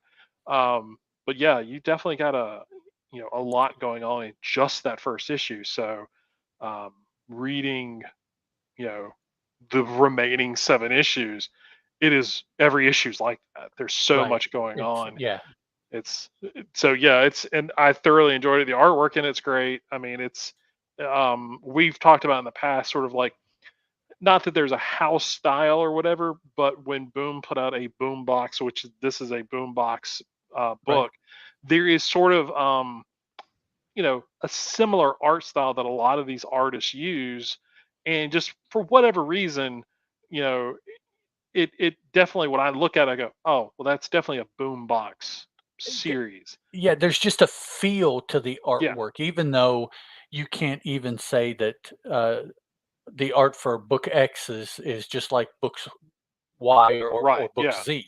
They're all different, but having read the 3 of them, if you've never read Hmm. Boombox, the next Boombox series that you will read based on having read those 3, you'll be like, "Oh, yeah, okay. I Yeah. I get that this is Boombox now." Yep. Completely different art, but there's just this feel that goes through them, and perhaps a lot of that maybe is the writing as opposed to art, but to Maybe. me, Yeah. it's the Yeah. 2 together, really. And but yeah, Boombox really has um, kind of like you could pick up a book at DC and tell it was Vertigo. Right. Exactly. Now, a lot of that has to do with the subject matter and the way it's presented as opposed to the mainline Yeah. books. But still, the fact remains you could pick up an issue of Sandman and, Hmm. halfway through it, you're like, this isn't like yeah, that's why it's a Vertigo book. Yeah. I Exactly. think that, Boom has done the same thing with their Boom box books, and actually the same thing for their Archaea. Archaea has its own feel Yeah. as It well does. as the separate from the mainline Boom books. Yeah. Doug says it sounds like a great series. That's another one I'll have to check out. Doug, you just need to check out all the series we talk about, man. We're not Yeah, going to I steer mean you wrong, it's no, especially these no, that we're bringing in that aren't current published. yeah, We are wanting to talk about these because we enjoyed them, or and I'm sure here in a little bit we'll get to books that we always wanted to read, but we never took the chance. But yeah, I would imagine they're going to be good too because so many of the things that we have have read from Boom we have enjoyed. yeah, We haven't gotten through all of the old timer books yet. That'll be a little while. no, We're reminiscing and going back, yeah, so that's all cool. yeah, yeah, and definitely, going back to the feed many couple 5 years ago or whatever, and picking up, those episodes that we when we talked about a lot of these books. Mhm. Um, yeah, you're going to find out some titles and stuff like that you may not have heard of, and those were great too. I mean, there were a lot more horror, sort of not horror as in Friday the 13th kind of horror, but like Curse. I mean, I don't know if Mhm. you remember that one, the werewolf story. I mean, that Yeah, was uh, Michael forgot Morrissey, Morrissey with Tim Daniel and Colin Lorimer. I think that's how you pronounce his last name. Lorimer, Yeah, something like that. I mean, the stuff that they did. I mean, Riley Rossimo was the artist on that. I did the cover art on those. Um, but those kind of stories we got a lot of. I mean, but then there was like stuff like Burning Fields and oh Thomas gosh, Alsop. Thomas That was also. kind of a darker kind of Yeah. thing too. But yeah, So yeah, that's yeah, there was and a stretch there when we were doing at least the first volume of a podcast. There's a lot of that kind of stuff, and it was so good. It's and hard. it doesn't really get brought up too much. It's like Yeah. so many people that read or that podcast, and even a lot of times the creators themselves seem to have moved past those things, and they just don't come up in conversation. I guess because a lot of people don't know to bring them up. Right. Yeah. So, but yeah, I mean, 2005 was when Boom first started dropping stuff. Mm. That's, they're quickly approaching 20 years. Yep. That's a lot of stuff. That's a lot of books going on there. Really cool thing they did on their 10th year. Um, the A cover of every new book that they put out, miniseries or ongoing or whatever, every A cover had the same format, Yeah. celebrating the 10th anniversary. Kind of like you remember when Marvel did for the whatever it was 25th, they had that banner Yeah. around the outside Hmm. of the comic book. Boom did something similar with the entire cover, Yep. as far as the design of it, and every brand new number one had that as Yep. the A cover, and it was really cool. There was like, I don't know, 25 or 30 books, I think, over Oh yeah, the there was quite course a of few. that year Yep. that did that. That was cool. Yep. But yeah, they're almost 20 years old, man. That's a lot of stuff that people just don't talk about. I Yeah. don't know. Except now, a lot of that stuff, if you bring it up to the creator, oh man, they'll be all over you wanting to Oh, talk for about it. sure. Yeah. Because it's not normally what they run into when they go to their conventions and things. People Hmm. bring the stacks to sign of the new hotness, Yep. and so that's so. Um, I ask saw a copy, a whole set of Cullen Bunn's Bone Parish, and that's not that old. No, Um, that I was like, oh, I think I need to buy this again. But yeah, I mean, you look at like somebody like Cullen Bunn, who's done a lot. He's done a lot of work for other publishers, but Boom has got a lot of his stuff too. yeah, he's done a lot of stuff for So Boom.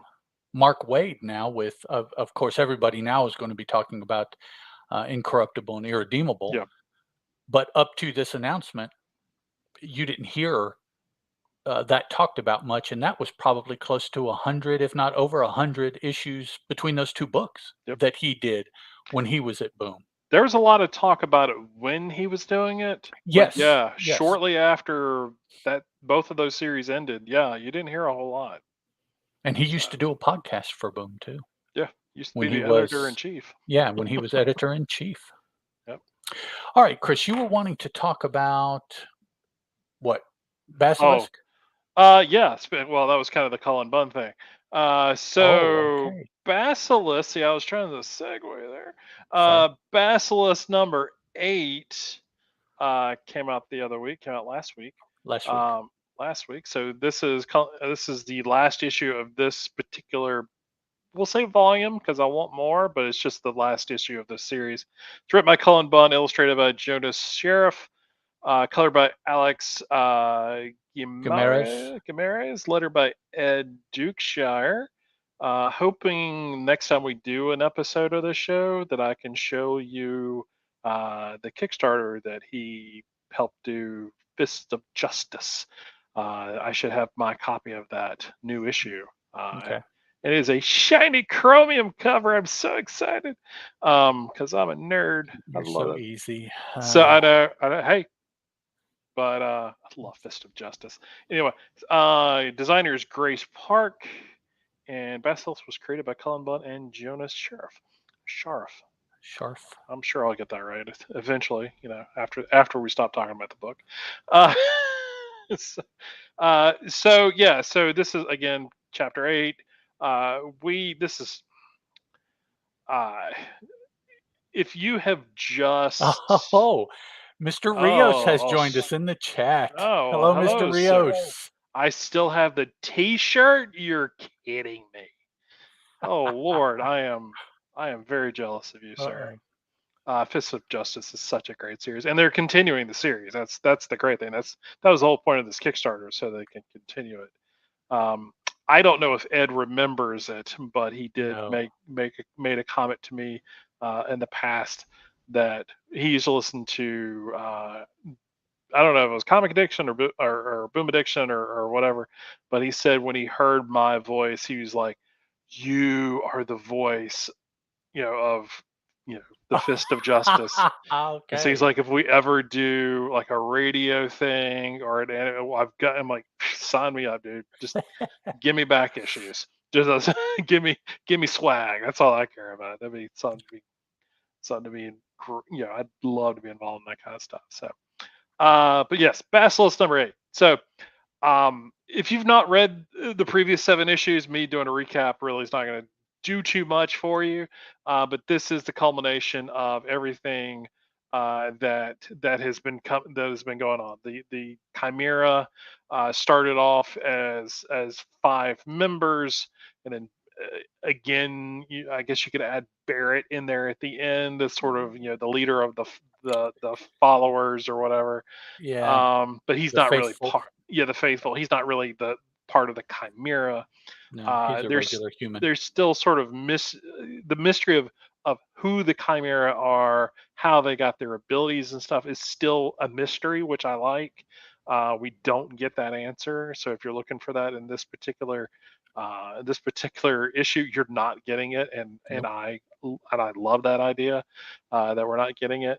Um, the the s- the series ends um it's sort of the way I hoped it would end.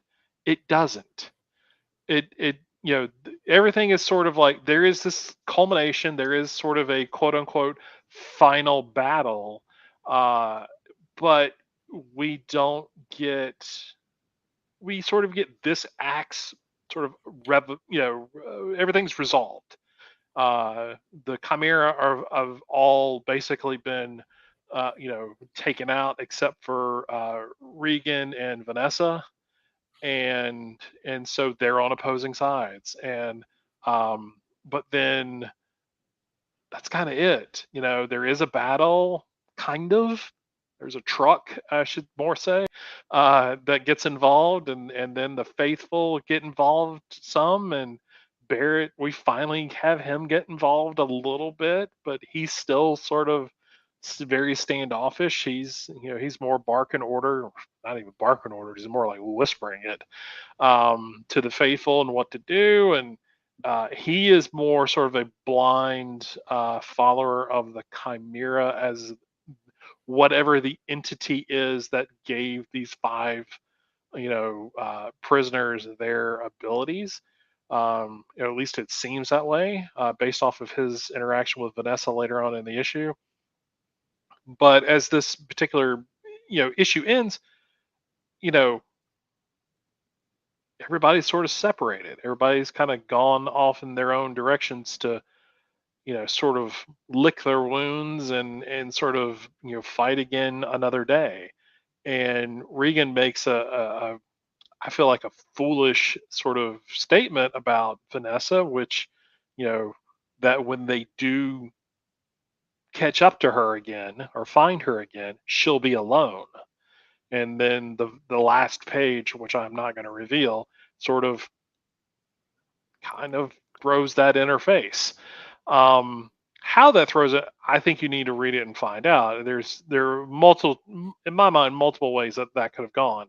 Um, but I do feel like as far as this arc of the story, how it ends, I feel that it ended pretty strong. I enjoyed it. I didn't feel cheated by it. When the truck came into play and hit Vanessa, I felt like, oh, well, that was dumb. And then but then I realized, oh, I still have like half the issue to go. Hmm. And Yeah. so it sort of worked itself out. I'm like, oh, okay, all right, all right. That was just means to an end to get to this other part, and so that was well done. I doubted Cullen for like a second, and I shouldn't have. I should have just stayed strong with him, and knowing that he's going to finish the story out strong. But yeah, it definitely leads me to believe that there's more to come if if Bond decides that he wants to pick up these characters again and write more down the road. I would love to see it. I'm sure a lot of folks would love to see it. Um, Sheriff's art continues. I mean, I don't think any issue was weaker than the other. I think they're all very strong. Um, and so it's just it being an 8-issue series, put it in a nice hardcover. It's 2 trades right now. Um, I think it's gonna be well worth the read, and coming back to it and checking it out. But yeah, it's definitely one of my favorite books that I've read in the last year or so, and definitely one of my favorites. So lately of Cullen Bunn's of work. So just the man's just a good writer and a good storyteller. And I second that. And and yes, Stephen, you need to. yeah, but Stephen, I've noticed you on Twitter, especially, and definitely listening to your podcast. Your reading list is always ever growing. Like And I it's feel all like over the place, it man. is, and that's what I mean Here by and this that. book and that book, and I'm Yeah, like, man, yep. he's not. While you may be a fanboy on a budget, you are a fanboy who's Ah, ah, widely ah, wide yes. you're wisely using your budget to hit some very diverse books. It's been a lot of fun, listening to and at least seeing you on Twitter talking about some of those things. So, all right, My mind so is all over the place, he yeah, says. yes, it is. I All right, so wanted where to do you want talk to about Godzilla versus the Mighty Morphin Power go? Rangers, issue 1. Woohoo. Yeah. This story, interestingly enough, Stephen puts my reading count for the year to shame, Peter Oh yeah, says. if you follow Just Another Fanboy Stephen Orr on Twitter, he is keeping up a count Yes. of the number of books that he reads. So yeah, He definitely. has a goal which I think he will easily surpass. So Oh yeah, yeah, perhaps you need to raise that goal because you're going to shoot past it. yeah. You have more in your life than I do, Peter.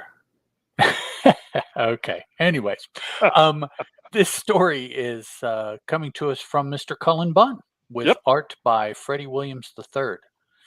Colors from Andrew Dalhouse, Dalhouse. Dalhouse.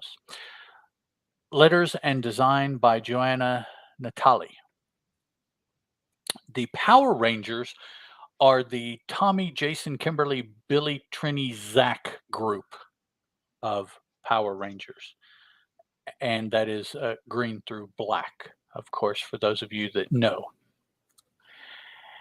The story opens with Tommy by himself, tracking and finding out what Rita Repulsa is up to. She's questing for something. And I guess she was questing hard enough that it came to the attention of the Rangers. And for whatever reason, which I thought was kind of odd, they sent one out to look. Nice art, Freddie Williams III. They sent one ranger out to peek in on her and see what she's doing. Well, he finds her at this temple somewhere. It never did really tell us where that temple was, did it? Yeah, I think it was just Just because they wanted to be super mysterious about it. okay. Yeah, it kind of had kind of like a Middle Eastern maybe feel to it, something like that, I think. But he does encounter Rita just as she reaches her goal. She finds what she is questing for. In her company is Goldar, Scorpina, and Finster. So that further tells you, I would imagine, the era of Power Rangers that we're dealing with. And so instead of waiting for backup, uh, Tommy decides to stop her himself because she has found her goal. So, um, obviously he feels pressured that before she can actually use whatever it is she has found, he needs to do something. So he does. He attacks. Um, he doesn't get any help. So he is quickly outnumbered. And while Goldar, Scorpina, and Finster kind of hold him off, Rita achieves and activates the device that she's looking for. We then have the introduction in the story of Godzilla, Megalon, and the Supreme Controller of Planet X. For those of you that are Godzilla fans, the Megalon and Supreme Controller are from a specific movie.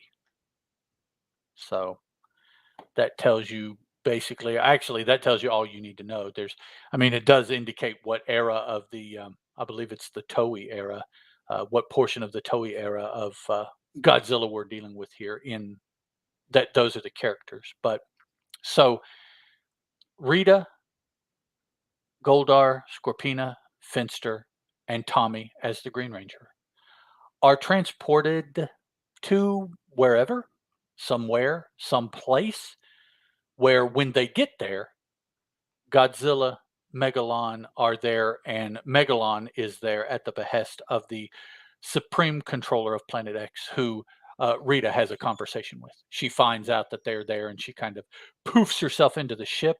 And as soon as she goes into the ship, and you see these uh, Zillions or the aliens from planet Xilien, I believe that's Zillion. You recognize immediately the movie if you've seen it, even though you might not know the name. They have a very distinctive look. On top of that, Megalon has a very distinctive look with his two almost drill-like four appendages and the little top thingies on his head, almost like antenna, but horns or whatever you want to call those. And then, actually, the device that Rita was looking for, she called the multiversal focus. So she does find it. The Dragon Zord makes an appearance in the story. Um, I thought it was going to be controlled by Tommy, but it seemingly wasn't. Um, it was kind of a, hey, help me kind of cry, and the Dragon Zord appeared wherever this is, as opposed to the Earth that they initially started on. And, again, as with a lot of other things that we talk about without trying to give everything away, we could. I read the book. I could, tell you everything that happens page by page. But then you guys would just tune in and you would do the sucker approach to reading comic books and have somebody tell you instead of reading it yourself. No, we want you to spend your money too. Oh, That for way, sure. yeah, that way I feel better about spending my money because Yeah, I know that you are I'm encouraging you and helping you to spend your money, and that it evens out the scales, for sure. when there's an accounting at the end of time. I spent this much. I got you to spend this much. It'll even out. Um, it was. I am not all that versed in Power Rangers, but I I got over major when Godzilla and his story elements showed up. Yeah. That took me back to when I was single digit ages watching Godzilla movies in Chicago growing up with my dad, um, which is actually very poignant right now. But so I was like, yes, reading the Power Rangers, it was interesting. You could kind of see what was going to happen, and you definitely knew you had this feel what was going to happen when Rita found the multiversal focus. It's like, oh, okay, well, she's going to trigger that, and something's going to happen. What's going to happen? Pow! The Godzilla people showed up and everything. I was like, yes, that was that is what drew me to this book. Not to put the Power Rangers down. The Power Oh Rangers no, will pull no, people we into the book understand. also. But I'm in it for the Godzilla and the references to Godzilla. I hope they continue bringing on other kaiju from his mythos. Um, really, yeah, I'm looking forward to watching the Godzilla aspect and to see how the Power Rangers what do they do? Do do they Right. do they Yeah. end up defeating Godzilla? No, no, that's not gonna happen. I'll be way pissed if that's what happens. Um, if not, how are they gonna convince him, at the very least, to not attack them, Right. much less work with them? Yep. Godzilla's not the brightest of dogs, so it's, yeah, and actually you kinda see that in this book too, although, this book does have uh, it does have the 2 heroes meet for the first time, and so we must battle trope. It is, exemplified in this book. I I certainly wish at some point we will grow out of that in our writing, No, but that you gotta get that. How do you the put two baby faces together the in a fight? Yep. misunderstood, we gotta beat it out, and then we're like, "Oh, wait, why are we doing this to each other?" Yeah, Yeah. okay. So, um, but yeah, this is it's going to be, I think, a very fun story. I have complete confidence that Cullen Bunn will be able to keep me entertained for 5 issues. I think this one Yeah, I is. think it's 5 or 6 issues. Yeah. Yeah, so I'm looking forward to where this goes. I was gonna say, and we're getting a lot of story. It being 5 or 6 issues. I forget how many exact issues. Um, I told you before the show. I had forgotten how long it's been since I've seen a Freddie Williams uh, comic. I have a few in my collection, but they're years old or whatever. It's not. He's been doing work. It's not that he's not. It's just he's not been doing anything that I've been sort of running out to go buy. Right, And where you picked up 4, 5, 6, 8, and 10 issues of probably his I stuff in a row. should. That's the thing, though.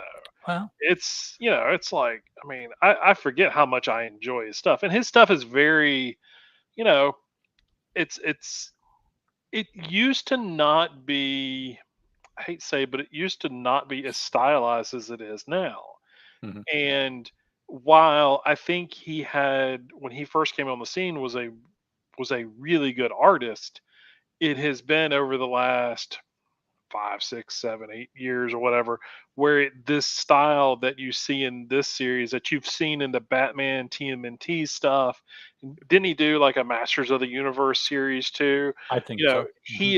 He is becoming sort of that you know that licensed property artist that DC. I mean, and this is a Boom Studios IDW crossover.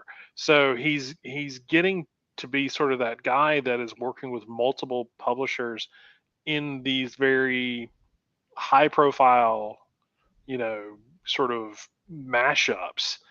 and I think it's a really good place for him to be because he gets to work on, say, a miniseries, a year. So he doesn't, he may, no, I don't know what his schedule's like, but he has the ability to really get into it, to put in all of his effort and be really focused on something and not have deadlines and multiple distractions and all this stuff in his way. Mhm. Um, and produce, I mean, this is a great looking book. And so it has me excited to just check out more of his stuff. Now, much like you, I am a Godzilla fan. I'm Power Ranger. I try, I really try. Um, but it was, it's just one of those things. I just think this mashup just sounds like a whole lot of fun. But It just makes sense. having said that, when they were in the no, right after Rita had activated the multiversal device, at the bottom of the page, from off panel, something makes the sound Oh gosh. SKREEOOONK.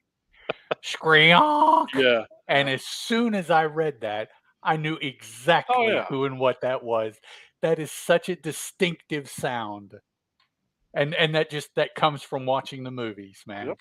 Yep. They even use it in contemporary movies because of how, iconic Yep.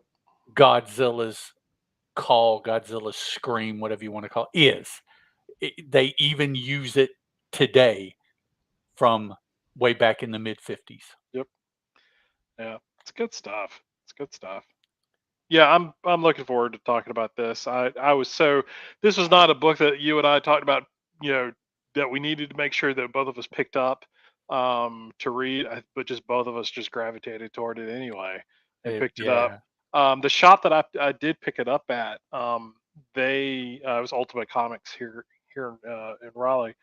Um, the Trevor, the guy who was working the counter, he made a comment. He was like, he said, I was really surprised at how many people have been coming into the shop, like specifically looking for this book. that's awesome. And I was like, that's the kind of stuff I love hearing. Yeah, That's because awesome. it's those licensed properties and stuff that not a lot of people gravitate toward or really seek out. And to find out that this is, at least locally is something that a lot of people are checking out. That made me smile. I was like, all right, cool. I'm looking forward to checking this out then.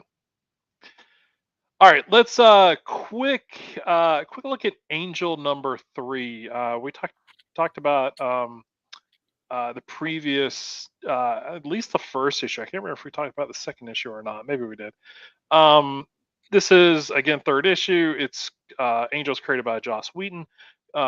This series is written by Christopher Cantwell, illustrated by Daniel Bayliss, colored by Patricio Del Pesce, and color assistance by Maria Agostino Valle- Augustina Viejo. Vallejo. Yeah, and then letter by Becca Carey, and designer is Grace Park. Take your drink, and 'cause that's $2. So, um, just kind of quickly talking about this, just so I one try to keep up with it.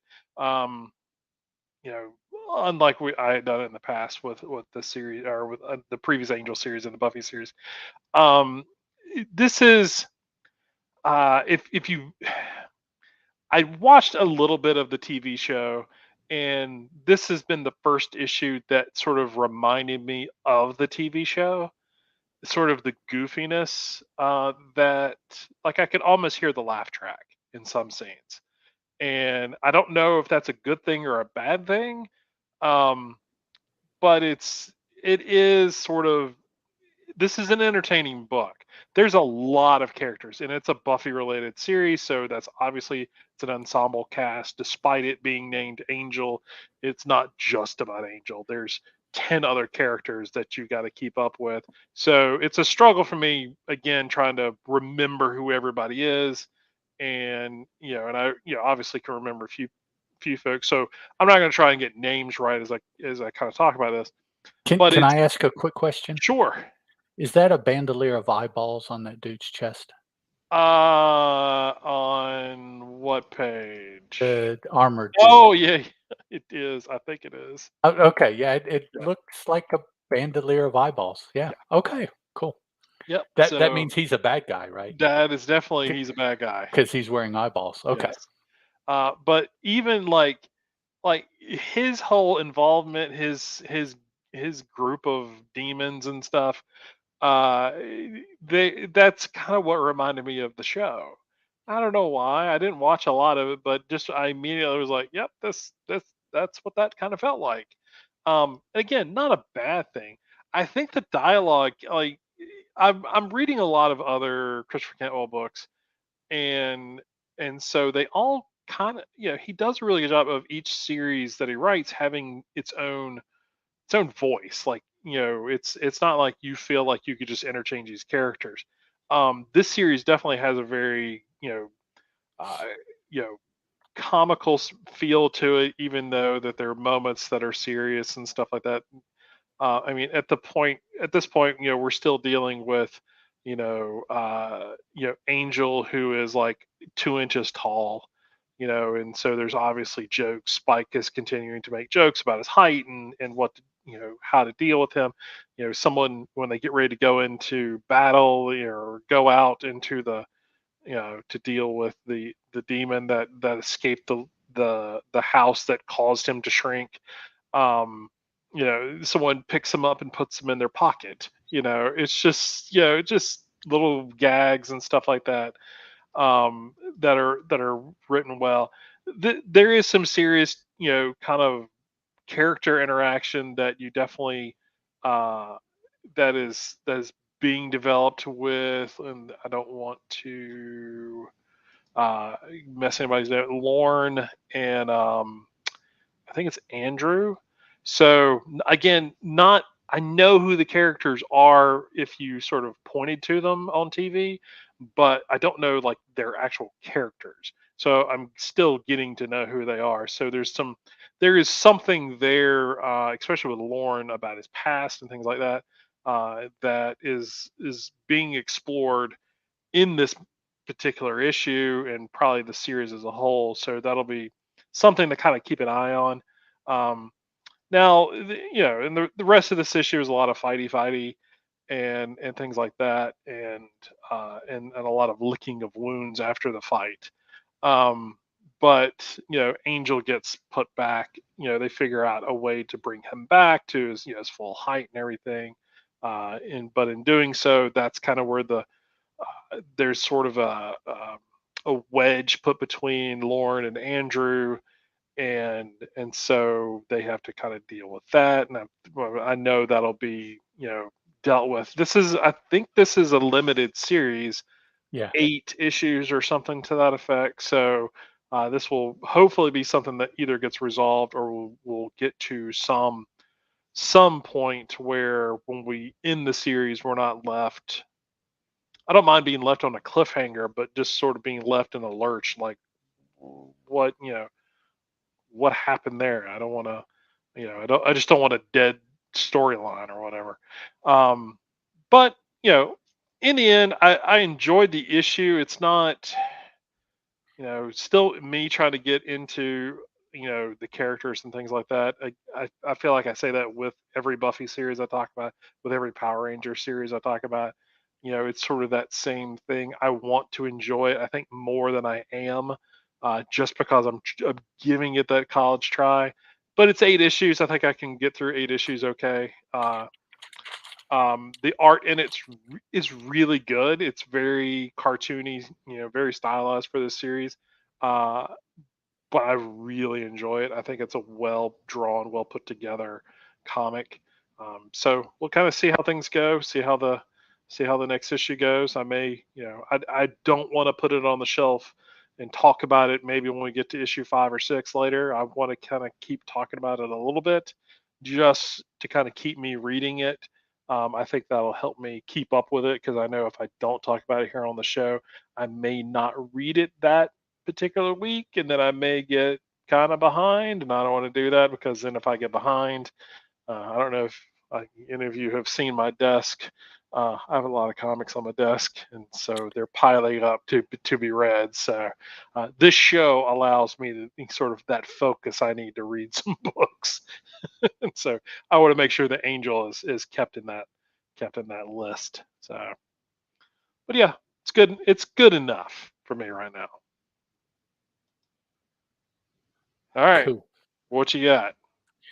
Well, I guess the one we have left is regarding the matter of Oswald's body, Yep, issue 5, written, created, and illustrated by Christopher Cantwell and Luca Casalanguida, colored by Giada Marchisio, lettered by N-World Design, and designed by Marie Krupina and Madison Goyette. So we have the final, like OK Corral final confrontation between our Scooby Gang, Yellow Rose, Wainwright, Rodrigo, and Shep, and our government shadow operative CIA, NSA, Skunk Works, Sweat Works dude. Um, who sounds about right. I'm looking for his name and I can't remember it. Oh, is it Jack? Not Jack. Jack is one of his other dudes, isn't it? Yeah, it's the other dude. Yeah, Frank, Frank. Jack, and Lou. Yeah, Frank. Yep. Frank is the he's the dude actually that has been shown to be in charge as far as the story goes, but the story has also told us that no, he's not in charge. He's Right. just running point for this This thing off. that is going Yeah. on with Oswald. Yeah. So we have the final showdown. In previous books, our four operatives, our four stooges, actually is what they're going to turn out to be. What they were planning on them to be. They being the people making the decisions.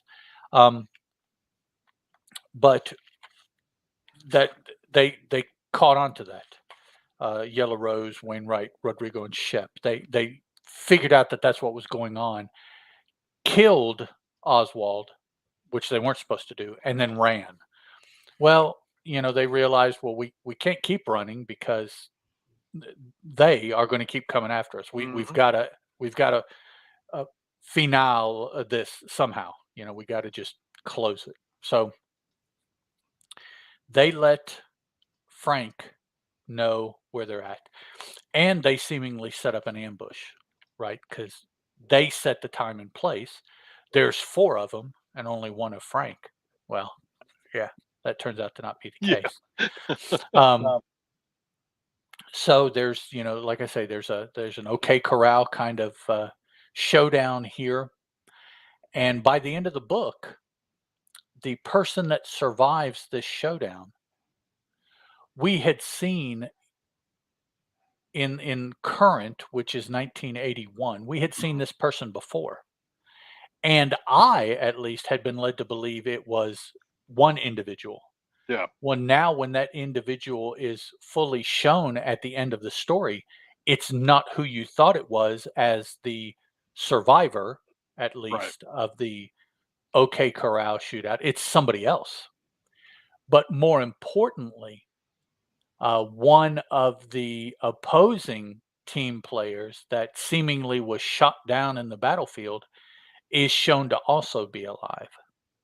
So in 1981, all of this time forward, they still, one of our stooge group, is still being hunted by those that put them up to this Oswald Kennedy thing. So ultimately, nothing was resolved really, as far as they themselves are concerned. Now, of course, yeah, there was a resolution to Oswald and Kennedy, and I mean, Hmm. well, a resolution, so to speak.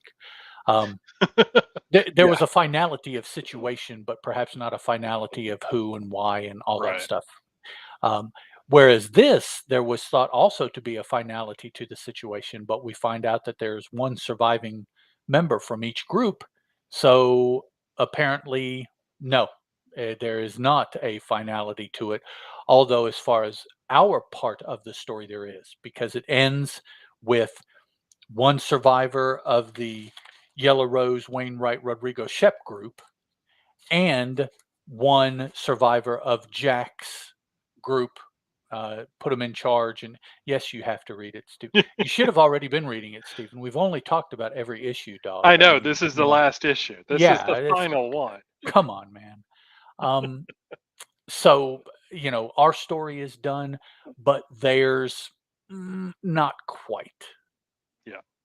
And that's the what really caught me was the person that I thought that had survived, because I assumed that that's what we were being shown, is Mm. that after everything is done, somebody made it out, Yeah. right?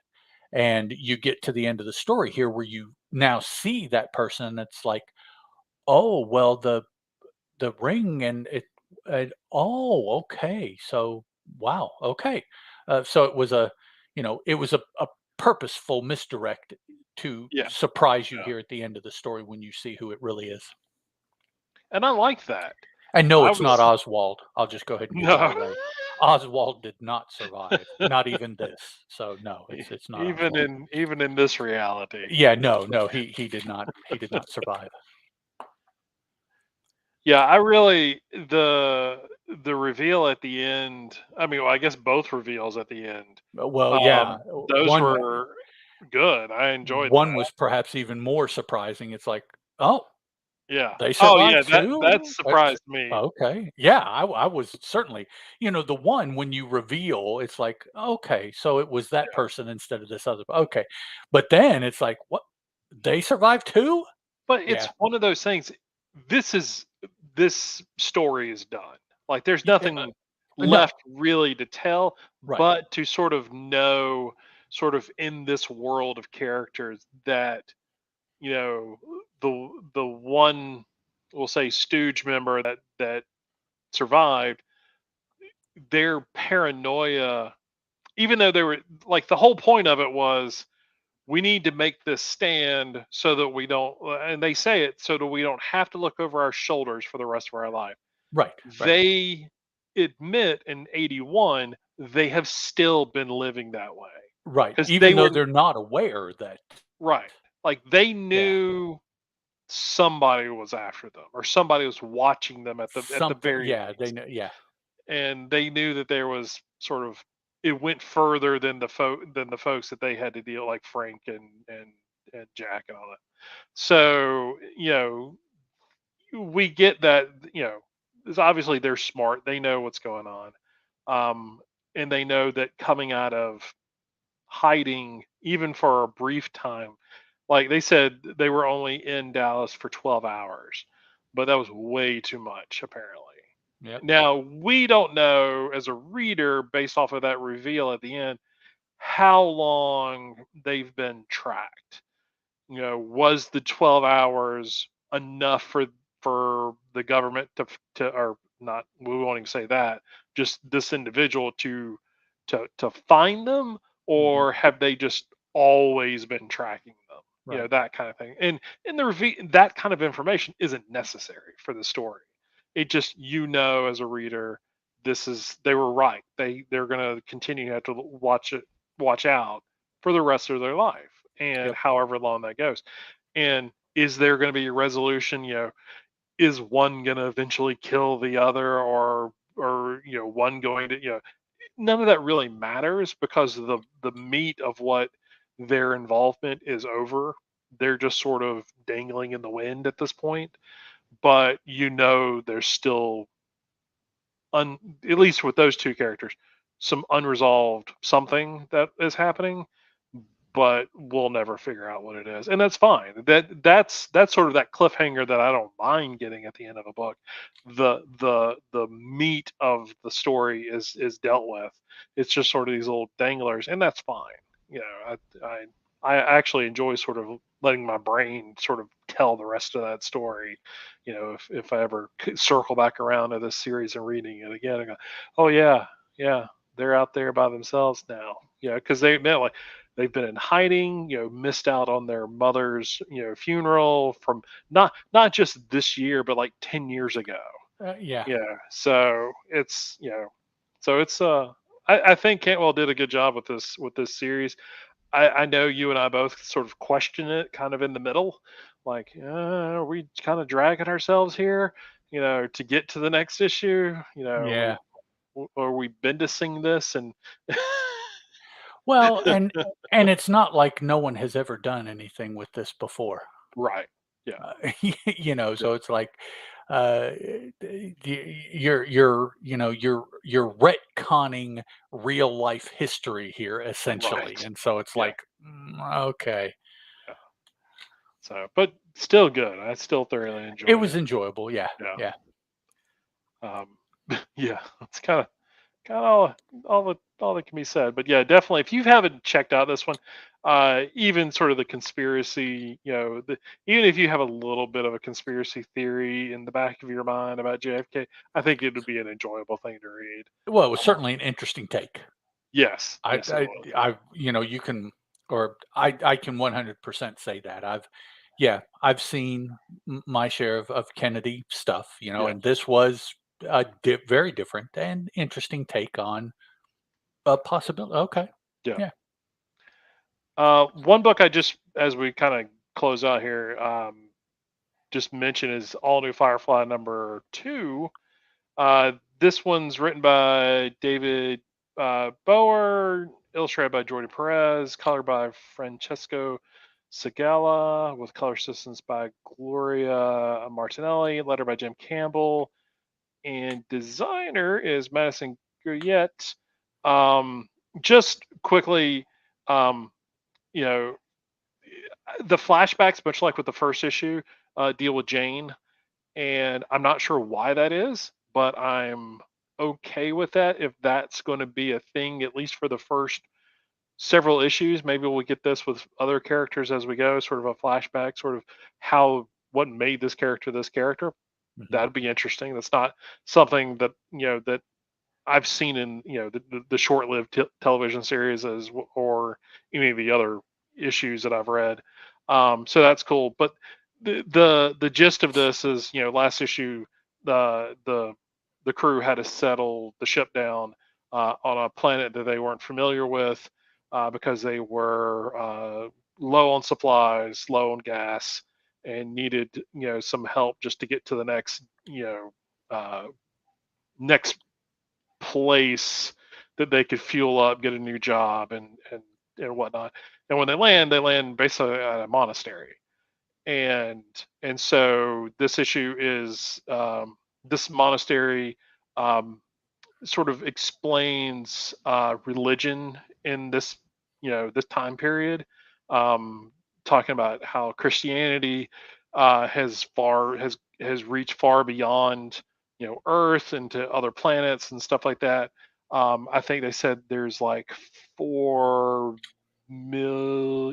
million practicing Christians in the central planets and nearly 100 million Buddhists. So religion continues to move out, and then they kind of go into other things about religion and everything, as far as like their religion sort of impact on the earth and humanity and wars and stuff like that. They touch briefly on it, but what these monks do is they travel throughout the known galaxy looking for artifacts for religions from Earth, and so sort of a neat concept, at least for this particular group of people.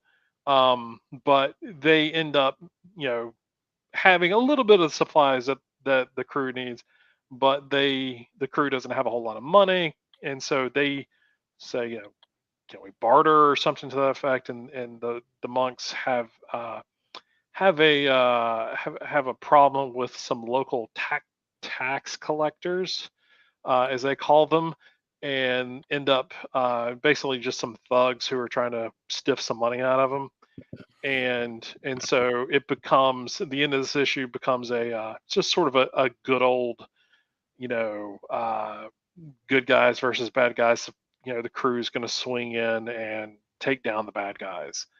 And and that, as much as you want to world build and sort of put your sort of finger on creating something new and exciting with sort of these established characters, sometimes just sort of telling just a good old, you know, gunfight, with these characters is all you need. It is a space western after all, isn't it? Exactly. So I mean, And so I'm thoroughly, I mean, this part of this issue had that, which was great. I thoroughly enjoyed that. And then it looks like the next issue, they actually go to to these, to the bad guys. They're not even, they don't even name, they're not even a name for them. They're just local tax collectors, is how they refer to themselves as.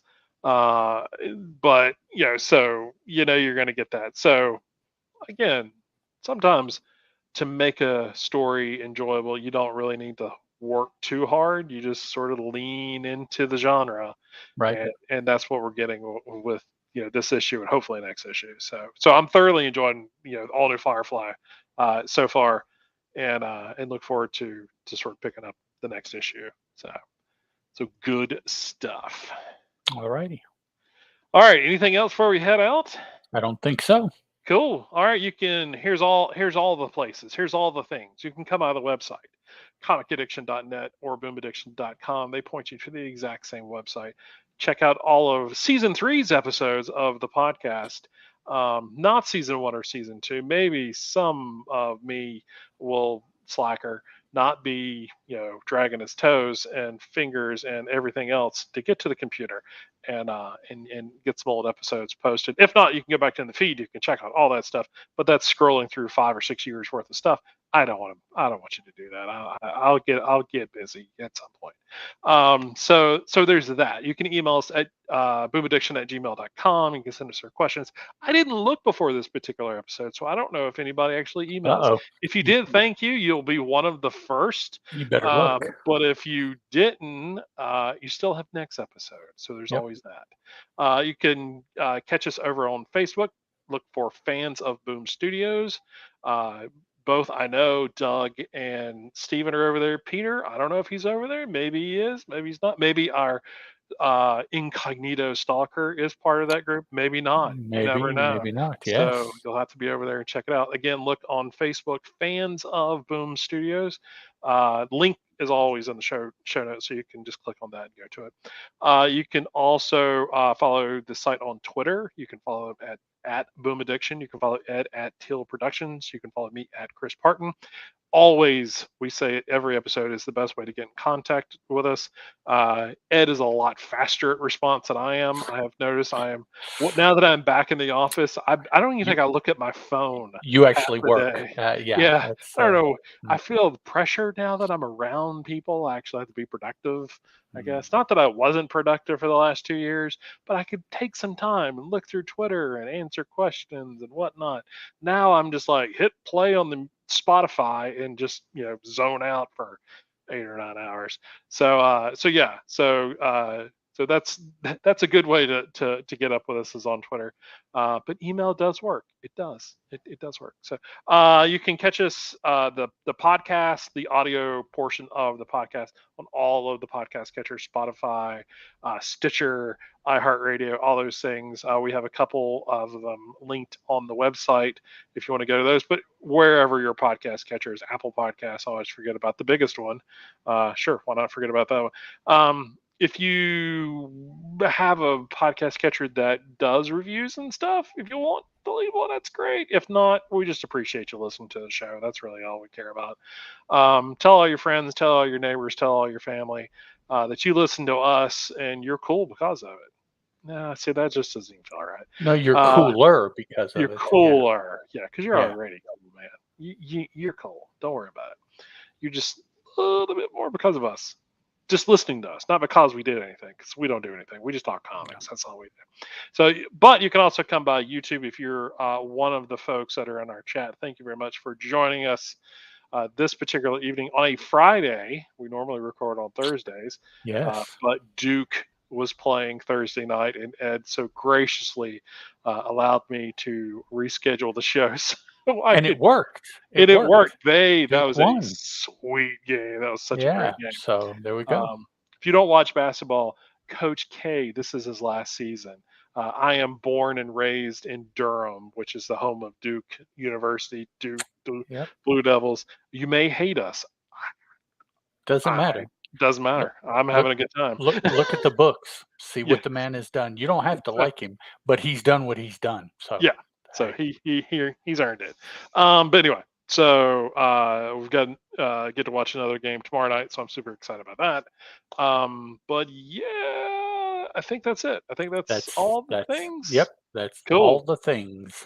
All right, so this was episode 33. Next week is episode 34. We will be on live on Thursday night, back at our regular time, 9 p.m. Eastern Standard Time on YouTube. If you want to come and check us out live, you get all of the show. You get the little bit of pre-show and then all the rest of it. If not, you can listen to us on the audio. We appreciate you doing that. You are the OGs. You're the ones that have been there listening from the beginning. So we appreciate that. Yes. Again, next week's episode 34. Super excited about that. We got a lot going on.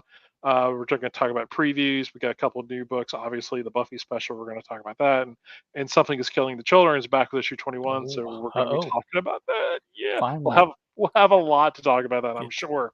get the taste of that other miniseries out of our mouth, hopefully. Oh yeah, but I'm looking Yeah, forward to the next issue of that too. we'll see. So we'll see. So, all right. Thank all of y'all for listening to us and watching us here on the YouTube. Ed, as always, sir, thank you very much for joining me, Yes, sir. and we will catch all of you next week. Goodbye. Ciao.